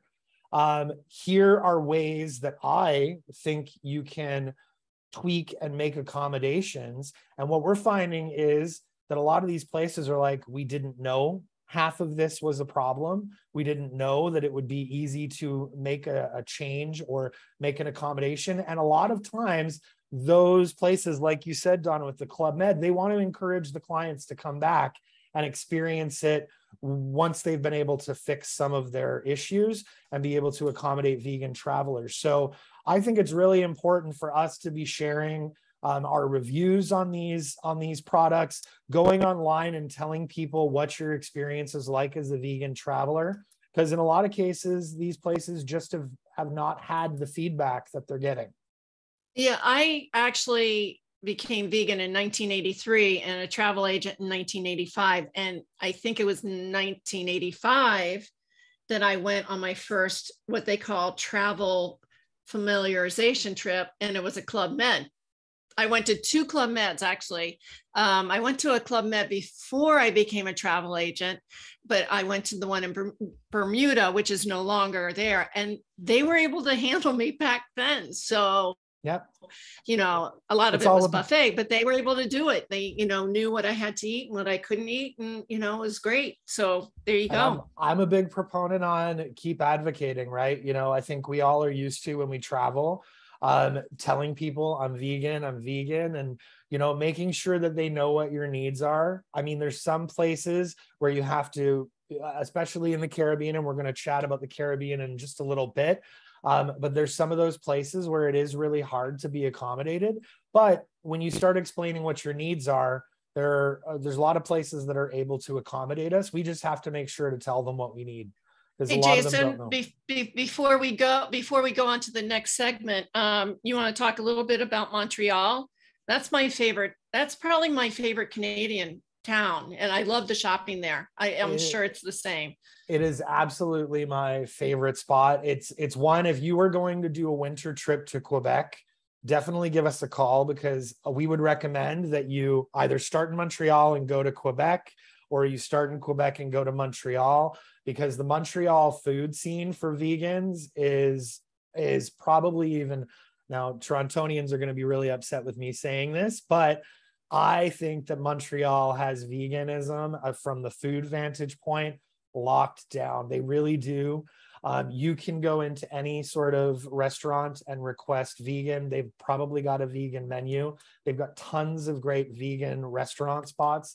If you're planning a trip to Montreal, send me an email. I'll send you a couple of options in terms of restaurants that you have to hit. But for sure, Montreal is one of my top 2, Donna. Do they still have like the 7 Mile Underground Shopping Center. They used to have this huge shopping center that was underground. Yep, they actually have one in Toronto too. In Toronto, it's called the Path. In Montreal, I'm not sure what it's called, but yes, they've got an underground sort of mall. One of the things that they do in Montreal that's really interesting for the winter season is they don't have the Carnival, but they have actually taken so Montreal itself is an island, but then there are islands in the St. Lawrence River that runs along Montreal as well. One of the islands is called Parc Jean Drapeau. It is a huge park that in the summertime is sort of where they hold their music festivals. They have an amusement park called La Ronde, which is open 12 months of the year. I believe it's still 12 months of the year. It may have changed with COVID. But in the wintertime, they convert Parc Jean Drapeau into what they call a snow village. And they've actually, in the last few years, created a little igloo hotel experience right on that island outside of Montreal. So if, again, you can't get to Quebec, you can't get to the Ice Hotel, there are more of these experiences popping up. And one of the things, Donna, I was going to say when you were talking earlier about hitting the Macy's Day Parade in New York, is don't think of your Christmas experience as just having to happen over the holidays. There's quite a few of us who don't want to travel during the holidays just because of busyness, because we have family traditions. We're going to talk about a little bit of this when we have the Caribbean discussion, but there is, things right up in the weeks leading up to Christmas and in the weeks following Christmas where you'll still get the entire holiday experience. So if you're like, no, we do Christmas at home, think outside the box. There may be an opportunity for you to be able to go and experience something Christmas to get you excited before the big day. You don't have to go that week. And again, I want to talk about, I brought it up before and I meant to bring it up afterwards, the Croatia yacht cruise. You might not be able to go during Christmas, you might have to go sometime next year, but a yacht charter is great. Gretchen's got one going to northern Croatia next year, but if you guys want to do your own trip to Croatia, I've got a ton of great tour operators that I can work with you. Again, I can't talk because the water is amazing. The food was amazing. Everything was amazing. We had a great tour operator.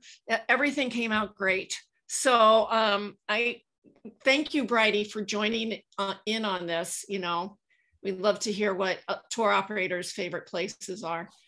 Well, I was going to say, Donna, sorry, go ahead, Brighde.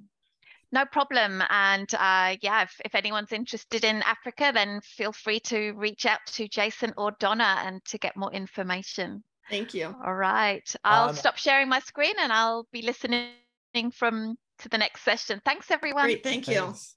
Well, I was actually going to say, Donna, you mentioned the yacht, and I wanted to put something else inspirational out there, is that when you hear the word yacht, I think people see dollar signs and I think people get panicked that it's going to cost a lot. But what a lot of people are looking at now are these sort of customized and bespoke experiences. Right. And how to create their own little private group tour. So like Donna said, Gretchen from Vegan Travel Club has some really great vegan yacht charters that she has done. But Donna and I are able to connect with local tour operators, and we have contacts in quite a few different countries where we can help you book these experiences. So if a yacht sounds really exciting to you, we can work towards getting a private chef on a yacht for you and some of your friends. If you've got groups of, groups can be as easy as 10 people, 8 people, 16 people. I mean, it's not a lot of people. And when you are doing sort of a yacht rental, or, even in Canada in the summertime, there are houseboats that you can rent where you have the kitchen facilities, but you can bring on board somebody to help you cook. If you don't want to have to do all the cooking, you can do all the cooking yourself. And I think a lot of vegan travelers are like, I want to control what I'm eating. I want to be the person who's managing all that.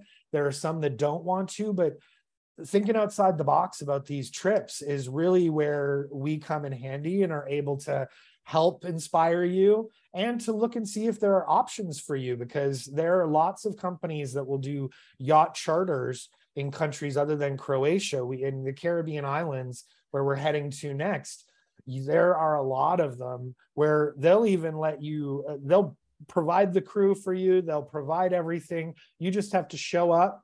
You can tell them what you want in the fridge, what drinks you want, and they're going to make sure that that experience is exactly bespoke to what you and your family and friends want, which to me is that sort of greatest of all time experience where you feel like you are the luxury and you are having the best of experiences.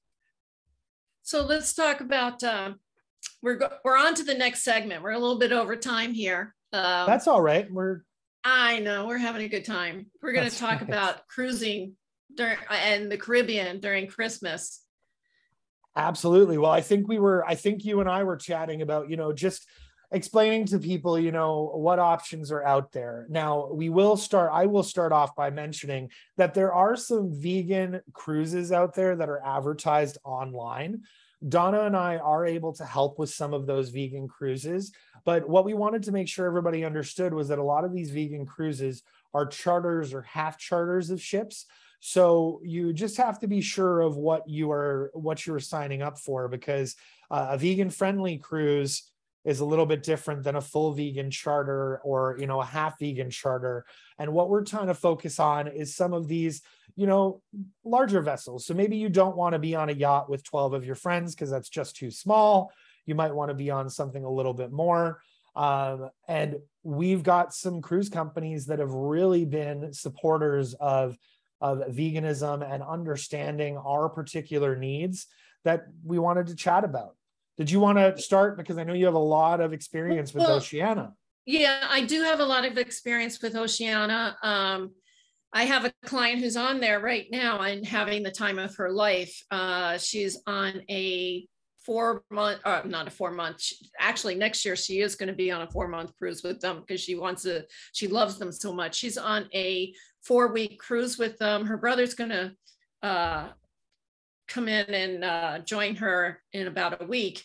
But, when she first started going, I don't know, maybe 10 years ago, I don't even think it was quite 10 years ago, she would end up losing weight because there weren't a lot of options for her. We had to do a lot of talking to the specialty chefs. Now, I think the last cruise, she said, Donna, I put on weight. I can't anymore because there's so many vegan options. There's over 200 vegan menu options on Oceania alone. And, there's second to none to this cruise ship. It's not a large cruise ship per se. I think they do have one that has 2,000 people, but the majority of their cruises are around 600 people. So it's not 700, yeah. Yeah, it's not a huge cruise, and that's why she likes it, because it's not a huge cruise ship. But they have a lot of spa amenities on there. It's really an amazing cruise ship. I was offered to go on their transatlantic last year, and because of certain personal things, I couldn't do it. So hopefully they're going to offer that to me this year, and I'll get to experience it in real time. Well, I think Donna, what I'm trying to actually do this year is we've had a lot of people that are really interested in Oceania cruise. We're trying to see how to do a vegan group on one of these of these ships, because again, sort of one of those brands that has really said, we don't want you to feel like you are different because of your dietary needs. And we really want to make sure that you're having an experience where you can have that same sort of luxury vacation without having to constantly explain your lifestyle choices. One of the things I really like about Oceania is that they have the O-Life choice. So you can get round trip airfare added to your booking. You also get to have you can choose from free shore excursions, beverage packages, shipboard credits. They really are trying to make sure that the experience is more inclusive than other brands. And it's always been one that I recommend for clients. Now, cruising is very hit or miss. There are, again, some vegan travelers who don't want to go cruising.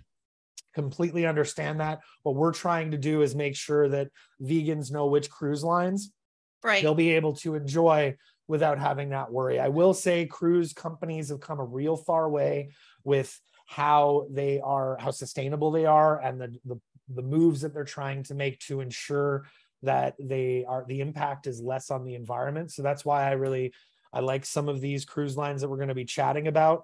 Another one with the Oceania cruises, one of the things that I've been trying to work out with our group that we're trying to put together is that they have a culinary center. So we could actually have one of their vegan chefs come down and teach us how to make some of the vegan menu options that they have. Again, what vegan wouldn't be excited to have an all vegan culinary experience on board the ship? So Oceania is one of those ones that I really like.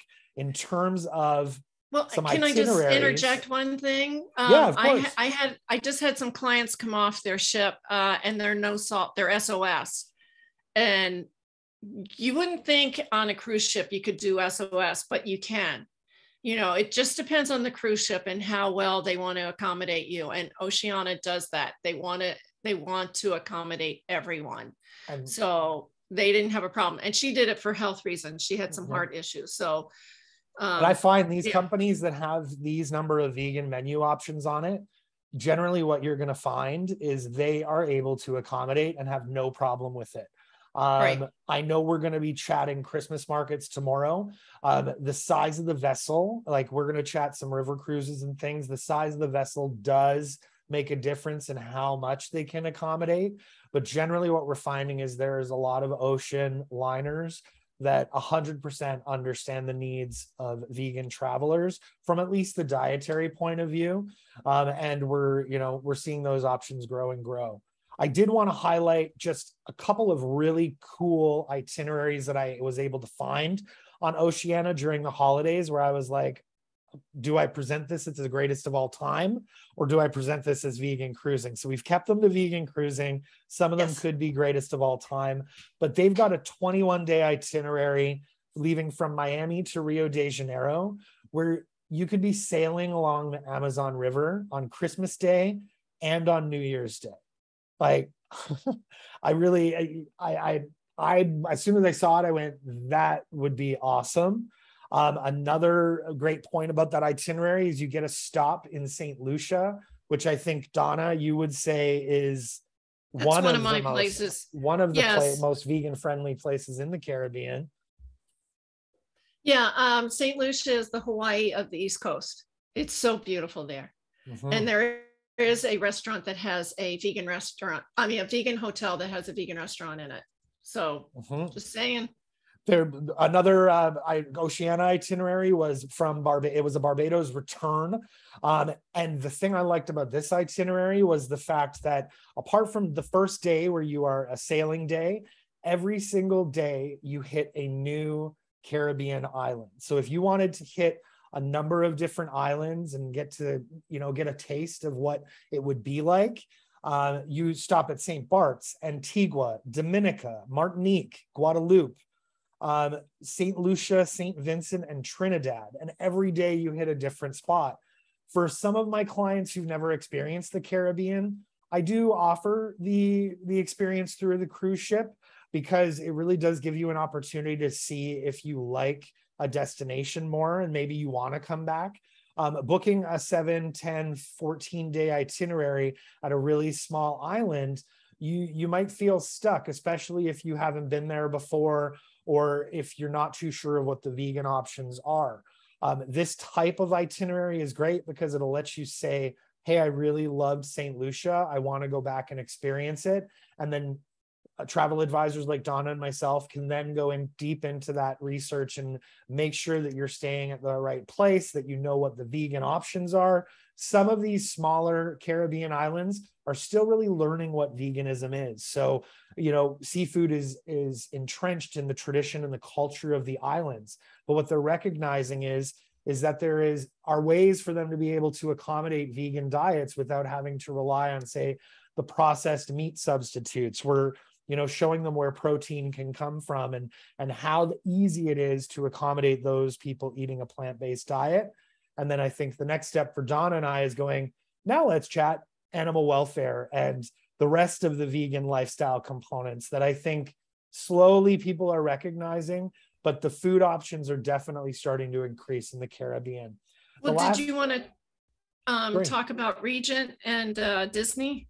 Yeah, of course. I was just going to say the other one I was going to say, there was one more on the Oceania itineraries. Now, this one was in Australia because I didn't want Australia to feel left out, was a Sydney to Bali itinerary that sailed from the eastern coast north and up to Bali, and you would arrive in Bali on Christmas Day. Again, a sort of experience where I was like, that could be greatest of all time for you, but an itinerary that I would definitely be looking at. The next one we were going to chat about, Donna, was actually Virgin Voyages. Yes, that's my cruise. The one you love. I'm not a cruiser. I'm going to tell you that straight up. I'm really not a cruiser. I am a land person who likes to go on their own tours. And although Gretchen, I love you, I know you're here, but I also like to go on my own tours and do my own thing. However, I fell in love with Richard Branson's, I don't know if you guys know this, Richard Branson opened up this cruise ship 2.5 years ago. Unfortunately, it was timing was off. He was originally going to Cuba and doing all these cool things, and that didn't happen. So it started last year, 2021. I went on the one to the Bahamas, and I also went to the one to the Dominican Republic, which I'll talk to you about the DR in a little bit. But this is not a small cruise, but it's not a huge cruise. So it's under 3,000 people. Yes, I know that's a lot of people, but some of the cruise ships like Celebrity and Royal Caribbean, they can get as large as 6,000 people. That is a large cruise ship. This is more of a mid-size, mid-priced cruise ship. Some people think it sounds more expensive, but they include a lot more in their pricing than other cruise ships do. Like they'll include Wi-Fi, they include all your specialty restaurants, so there's a lot, they include tips, so there's a lot of things that are included. The other thing I like about it, I know that there's families here that love children. When I go on vacation, I know, Jennifer, I love your children and Gretchen, I love your kids. But sometimes you just want to go away without kids. And this is no children, all right? And you have to be 18 or up. And if you are 18, you have to be with somebody who is 21 and up, I believe is the age, or 25 and up. So no young children. Yes, the Italian stallions is what Daniel said. Yes.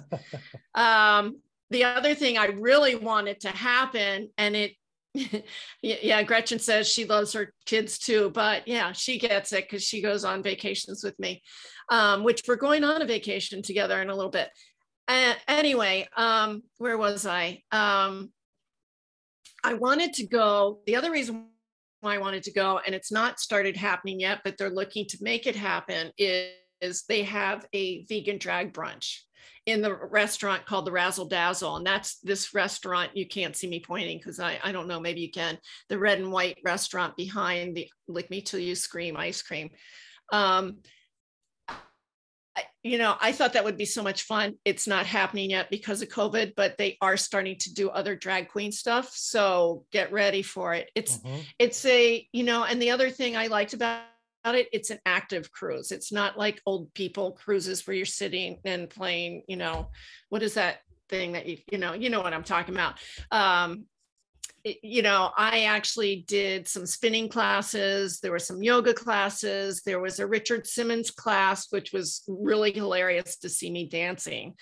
And a friend of mine got her first tattoo at the Squid Ink. She got probably one of the largest tattoos that they've ever done for a first-time person. It took like 3 hours for her to do it. And she got an octopus on her shoulder. Like her whole shoulder is an octopus, which it's beautiful. And so the best part, Donna, the best part about that, getting your tattoo, is that it's vegan ink. It's vegan ink. The guys aren't vegan, but the ink is vegan. So the restaurant all the restaurants on the ship have vegan options. The only one that didn't have a vegan entree, which they made specially for me because there wasn't one, was the Italian restaurant, which I found interesting. Which is surprising. So yeah, they're looking into it. I've become good friends with the food and beverage guy.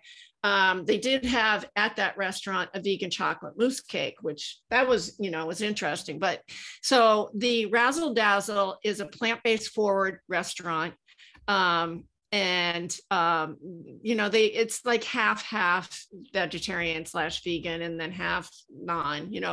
It started out to be mostly vegetarian, vegan, and then they kind of changed it because money talks, I guess. But they do get it, because even in their steakhouse restaurant, they had this fabulous dish. It was called egg in a hole, and it was vegan. So I've checked out, I think, all of the restaurants by now. I am going back for my third time. As I said, I'm not a cruiser, but this is my third time I'm going in early December. I'm going to Mexico this time. So I get to check out Mexico. I haven't been there in years, and I want to go back and see what it's about. I think the other thing, Donna, about the Virgin that I've thought was really interesting is that they have sort of a beach club experience. This last photo here, yes. Where on quite a few itineraries, you end up on your last night or your first night sort of at this beach club that is just exclusively for Virgin Voyages guests, but you get to have that sort of experience. And I think there's some late nights where they actually do bonfires on the beach. Right. It's the last night, and it's in Bimini. A lot of the cruise ships will do that. They'll just change the sign to whatever cruise it is. But I just mean this one is a bit unique again, because I find a lot of them are, you've got Royal Caribbean has that, has their experience, and it's more of an amusement park. This is really, from what I've seen, I haven't had the chance yet to be able to take an itinerary, is that this is sort of a beach club experience. It's a party. Yeah, I will tell you. It's so much fun. They have like these huge tubes, like they're giraffes or they're ducks, and they're huge. They're big enough to put like 5 adults in there. So it is fun. And yeah, I didn't go to I'm not a party night girl, so I didn't go to the bonfire, but I like the daytime thing. It was a lot of fun. So, and I think the last thing to point about Virgin Voyages that, I don't think we were clear on, was there are no buffets on their ships. Right. This is like, you get custom orders, and the way they've got a section that is similar to buffet, but everything is made to order. So again, for vegan travelers, asking for something outside of the box is not going to be a problem on board these ships, which I think is so huge for us. Somebody asked, how is squid ink vegan? So the ink itself is not, when you get a tattoo, a lot of times the ink itself is not vegan. This one is. And it's actually a chain. I think they're thinking, the name of the tattoo parlor is Squid Ink. They're actually not using it. Do you know what? I didn't even think of that. They're not using Squid Ink. They have sourced vegan tattoo ink that they use, but the name of the tattoo parlor is Squid Ink. Yeah. Another one that I know you and I love, Donna, is Regent Seven Seas. Now, the reason why I love Regent Seven Seas is this is as close to all-inclusive cruising as you can get. You've got tons of great space on board. They really personalized cruise experience. All of your excursions are included. You can go on multiple excursions each day. In terms of some of the inclusions, you've got free airfare, and in some cases it's business class air, especially if you're going internationally. They will fly you business class to the ship. They handle all of your excursions, as I said. In some cases, you can get a pre-cruise hotel stay included, so you don't have to arrive at the ship last minute. Prepaid gratuities, specialty dining, transfers, Wi-Fi. It's got everything with Regent Seven Seas. Plus, you've got, again, those plant-based menu items that you don't have to ask for. They're on every menu. And what my clients have told me is, if you liked something day one, you could ask for it every single day and they will make it for you. So it's not like the sort of entry-level cruises that you go in on. This is the higher end. This is the highest, not the highest, but the higher end cruise ship. It's the highest of NCL. So 100%. there's Norwegian Cruise Lines, then there's Oceania, and then there's Regent.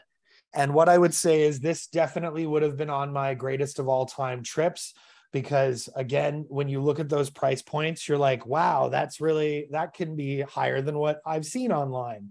But when you start just looking at what's included and the fact that you won't have to pull your wallet out when you go away on these trips, right, you can go and experience these excursions. I think a lot of people see those sort of entry-level inside cabin prices of cruises, and then they don't realize that there are a whole list of costs that are associated with your trip on top of that.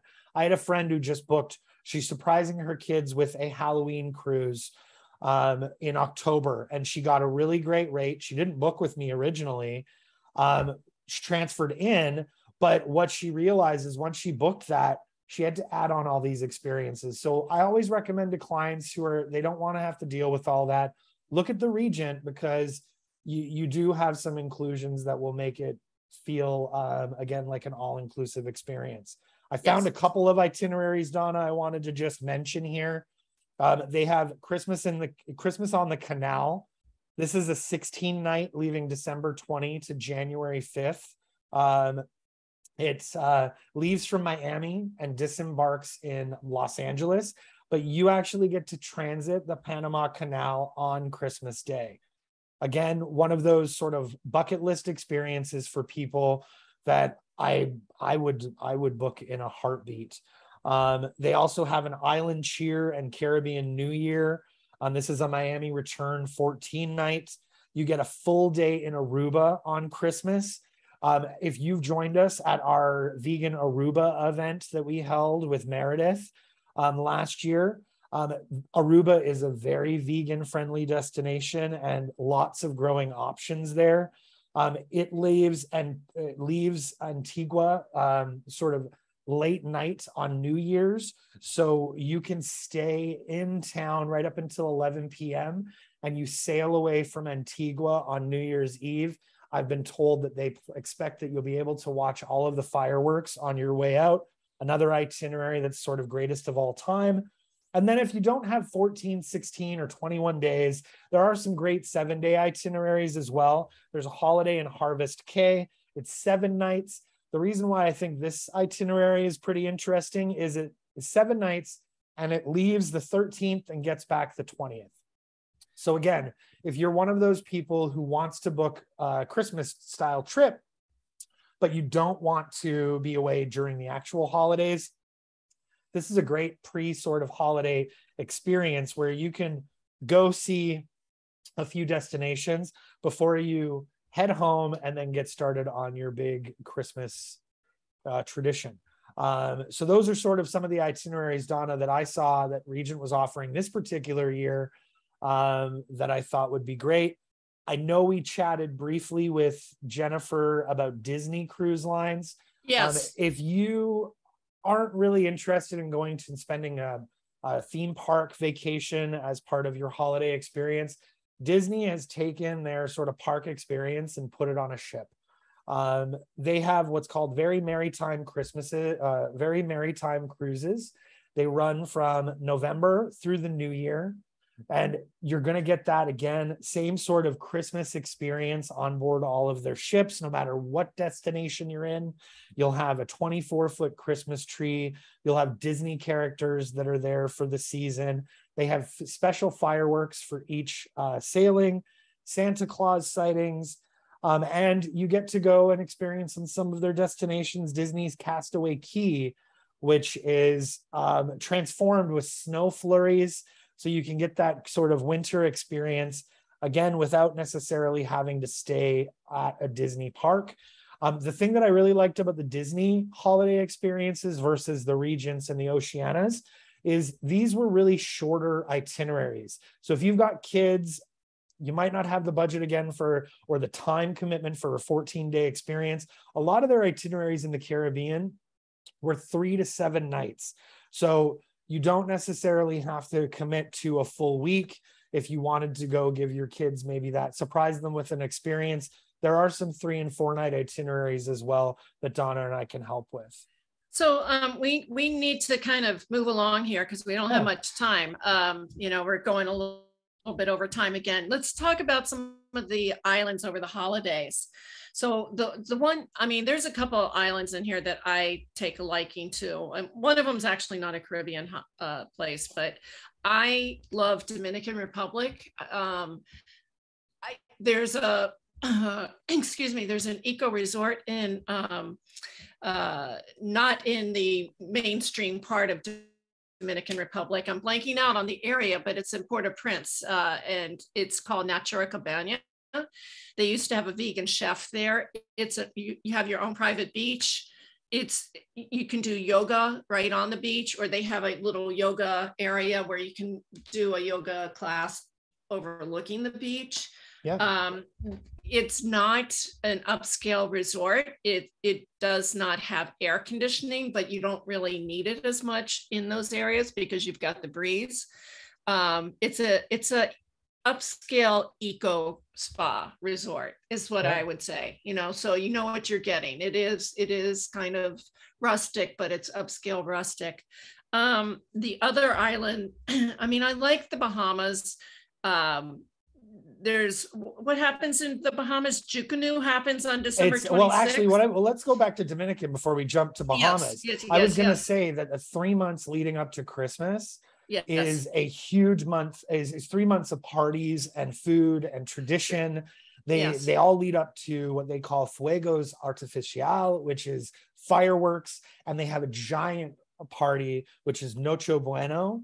The thing that I thought was really, really great in Dominican Republic is that employees in the month of December actually get a bonus month's paycheck, which is called double sueldo, which everybody is really excited about. So if you were to go down during the holidays, you'll notice the staff are a little more excited because a lot of the resorts and a lot of the tradition are giving them that extra month's worth of salary.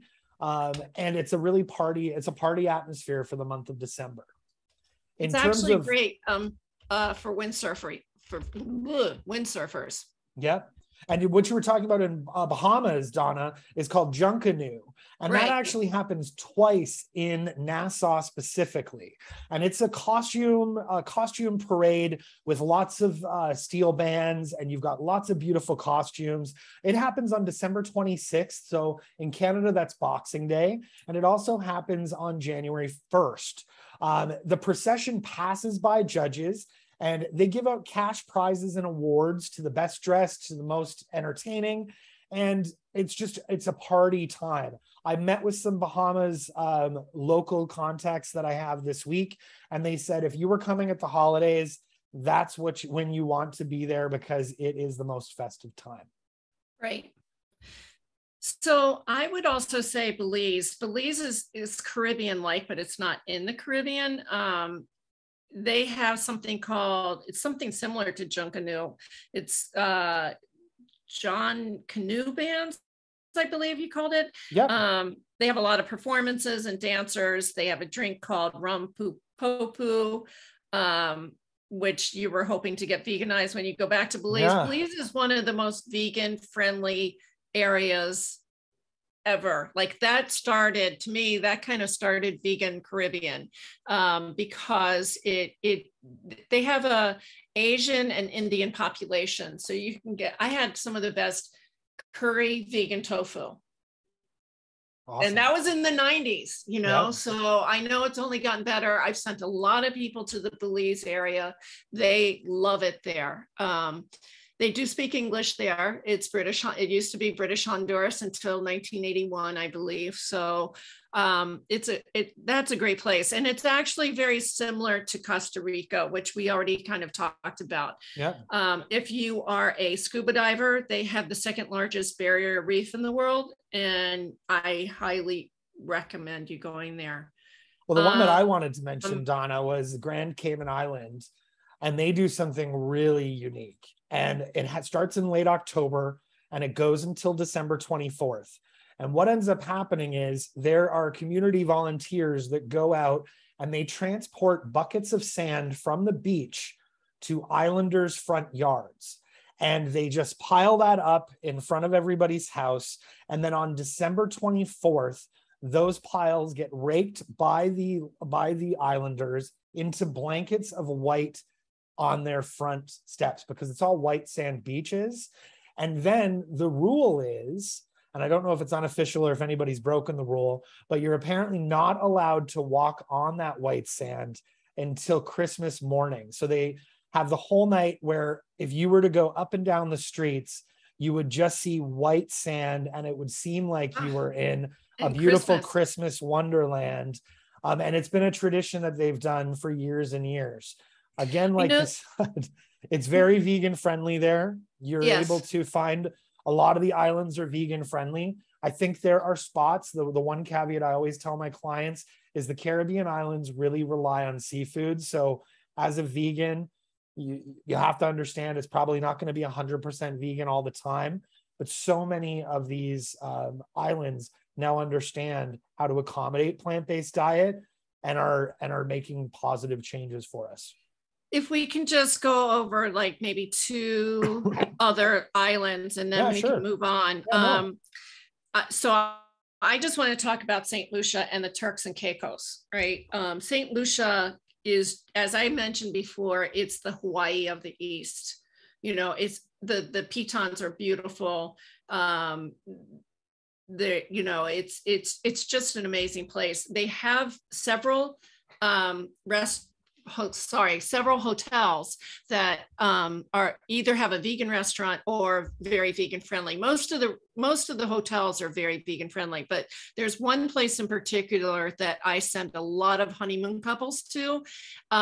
It is called Enchance Dene, and they just opened. Well, they didn't just open. They opened up a plant-based restaurant about 2 or 3 years ago, and it's phenomenal. I was there many years ago, and I knew that the owner was vegetarian. But I didn't know that 20 years later they would have a plant-based restaurant in there, which I think is great. So I need to go back there. Yeah. The other location I would say, especially for families, would be Turks and Caicos. I'm not usually an all-inclusive restaurant or an all-inclusive resort person, but Beaches, which is a part of Sandals, has a fabulous family resort there. And they are really doing a great job of veganizing or having at least several vegan options in each of their restaurants. When I was there 15 years ago. Yeah, when I was there 15 years ago, they were doing a vegan burger. So, it's only gotten better since then. And they're actually part of Sandals. So Sandals and Beaches are the same family of resorts. Yes. So like we were saying, Sandals has added the menu options. They're doing the same for the family on the other side. Right. But, to wrap that up, Donna, I was going to say, just to wrap up Caribbean and the holidays, the thing to note, the tips that we can give you is some areas may be closed on the actual holidays. So if you are going down expecting an activity to be available or expecting an excursion to be available, you really have to double check. That's where Donna and I again can come in and double check if you want to experience something, that what's open and what's shut down on what particular days. Because the last thing you want is to arrive in destination and find out the one thing you were looking forward to is not open. You also don't have to consider all-inclusive resorts for the Caribbean. I think a lot of people think that's what you have to do. A lot of my clients, we book very vegan-friendly hotels, and then what we do is put together some resources on some of the best vegan-friendly spots that they can visit while they're there. We put together some interactive maps for our clients. And then again, we're calling down to people to try and make sure that we know what is it like right now in destination, so that our clients can maximize what they're experiencing. And I've rented villas for people where they hired their own chef. So you can, and it really is not that costly when it comes down to it. No.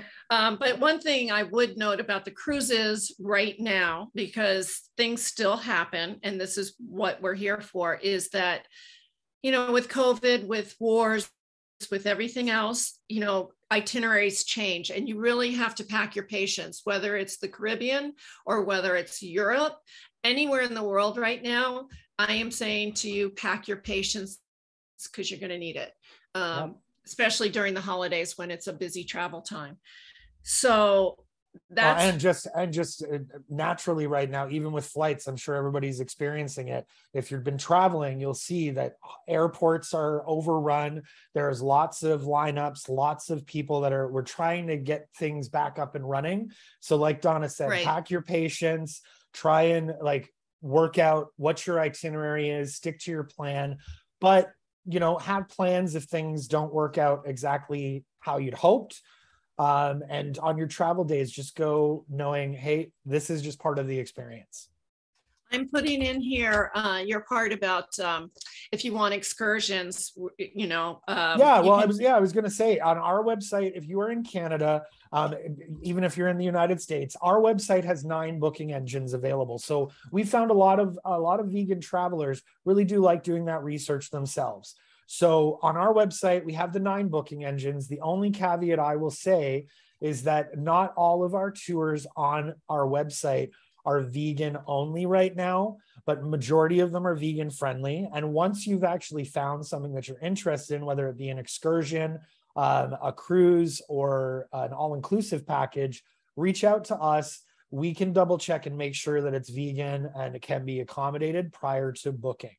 And I'm old school, so you have to email me or call me, and then I'll give you everything, because that's the way I am. We tried, do you know what we just tried? We know that, again, vegan travelers are so used to having to do things themselves that we wanted them to be able to have the option to be able to go in, do that sort of research, find some things they like before they have to call us. If you are in Canada, you are able to purchase insurance through our website. We're going to talk a little bit more about insurance tomorrow, so I'm not going to get into that. So we're wrapping up what's coming tomorrow. And I just wanted to see if you have any last minute questions, you can either unmic or raise your hand, and we'll have you ask the question, or you can put it in the chat box. But tomorrow, what's coming up tomorrow is, do you want to go to the last slide where they can reach us? Yeah, of course. We're talking about Christmas markets, their history, what to expect, how to navigate them as a vegan, and the ways you can experience them. Tomorrow, I'm really excited about this one. Tomorrow, we're talking with Todd Sinclair. He's known online as London Todd, of the Rebel Vegan Life, about Christmas gift ideas for vegans in your life, including his 3 Rebel Vegan Life books, and he has a vegan travel guide for people. He was a tour operator with G Adventures and some other big companies. So I'm really excited about having him talk to us. We're going to have another live Q&A session with you all to answer any questions you might have with veganism or travel or anything else in between. And be sure to join our vegan Facebook group called Vegan Travel Summit. And that's where you can connect with us, as well as a community of over 2,300 like-minded people who want to explore the world in a much more plant-based way. So how can we reach us, Jason? Oh, well, if you want to find me, well, funnily enough, I'm actually going to be starting on TikTok. I am going to do it. I actually started too, but it's been personal. You can find us at Vegan Vacations on Facebook or TikTok. Instagram, we are veganvacations.ca is our username. You can stay in touch with us there. As you see on here, we have our website, we have our email. Donna and I think we'd both tell you, you can just contact us if you've got a question. If you just want to tell us about an experience that you had. I think it's part of the passion we have for travel, is just hearing what people's experiences are. So we can share them with those that close clients that we have, and we can learn more about what you really want to learn about in terms of vegan travel, because that's going to shape, I think, some of the conversations we have in the coming months and years. So you can reach me. See, I don't even know what my TikTok is just yet. I think it's Vegan Travel Agent. Let me see. What am I? I can't find it, but I haven't really started it yet. I think it's Vegan Travel Agent. But you can also reach me on Facebook at Green Earth Travel. or on Instagram, Green Earth Travel, and then Twitter, which I don't do a lot of, is Vegan Travel. And you also have our email and contact information here. Yeah. This is great. This has been great. Did anybody have any last minute questions? You can unmute or raise your hand. I think we did a good job, Donna. Okay. So we'll see you guys tomorrow at 6 p.m. if you're interested, and please spread the word. You can spread the word and share it out to anyone you think might be interested. And we'll be posting this recording. We'll be posting this recording on our Facebook group. So if you're not part of the Vegan Travel Summit, be sure to join us, and we will see you tomorrow. Thanks, guys. Bye.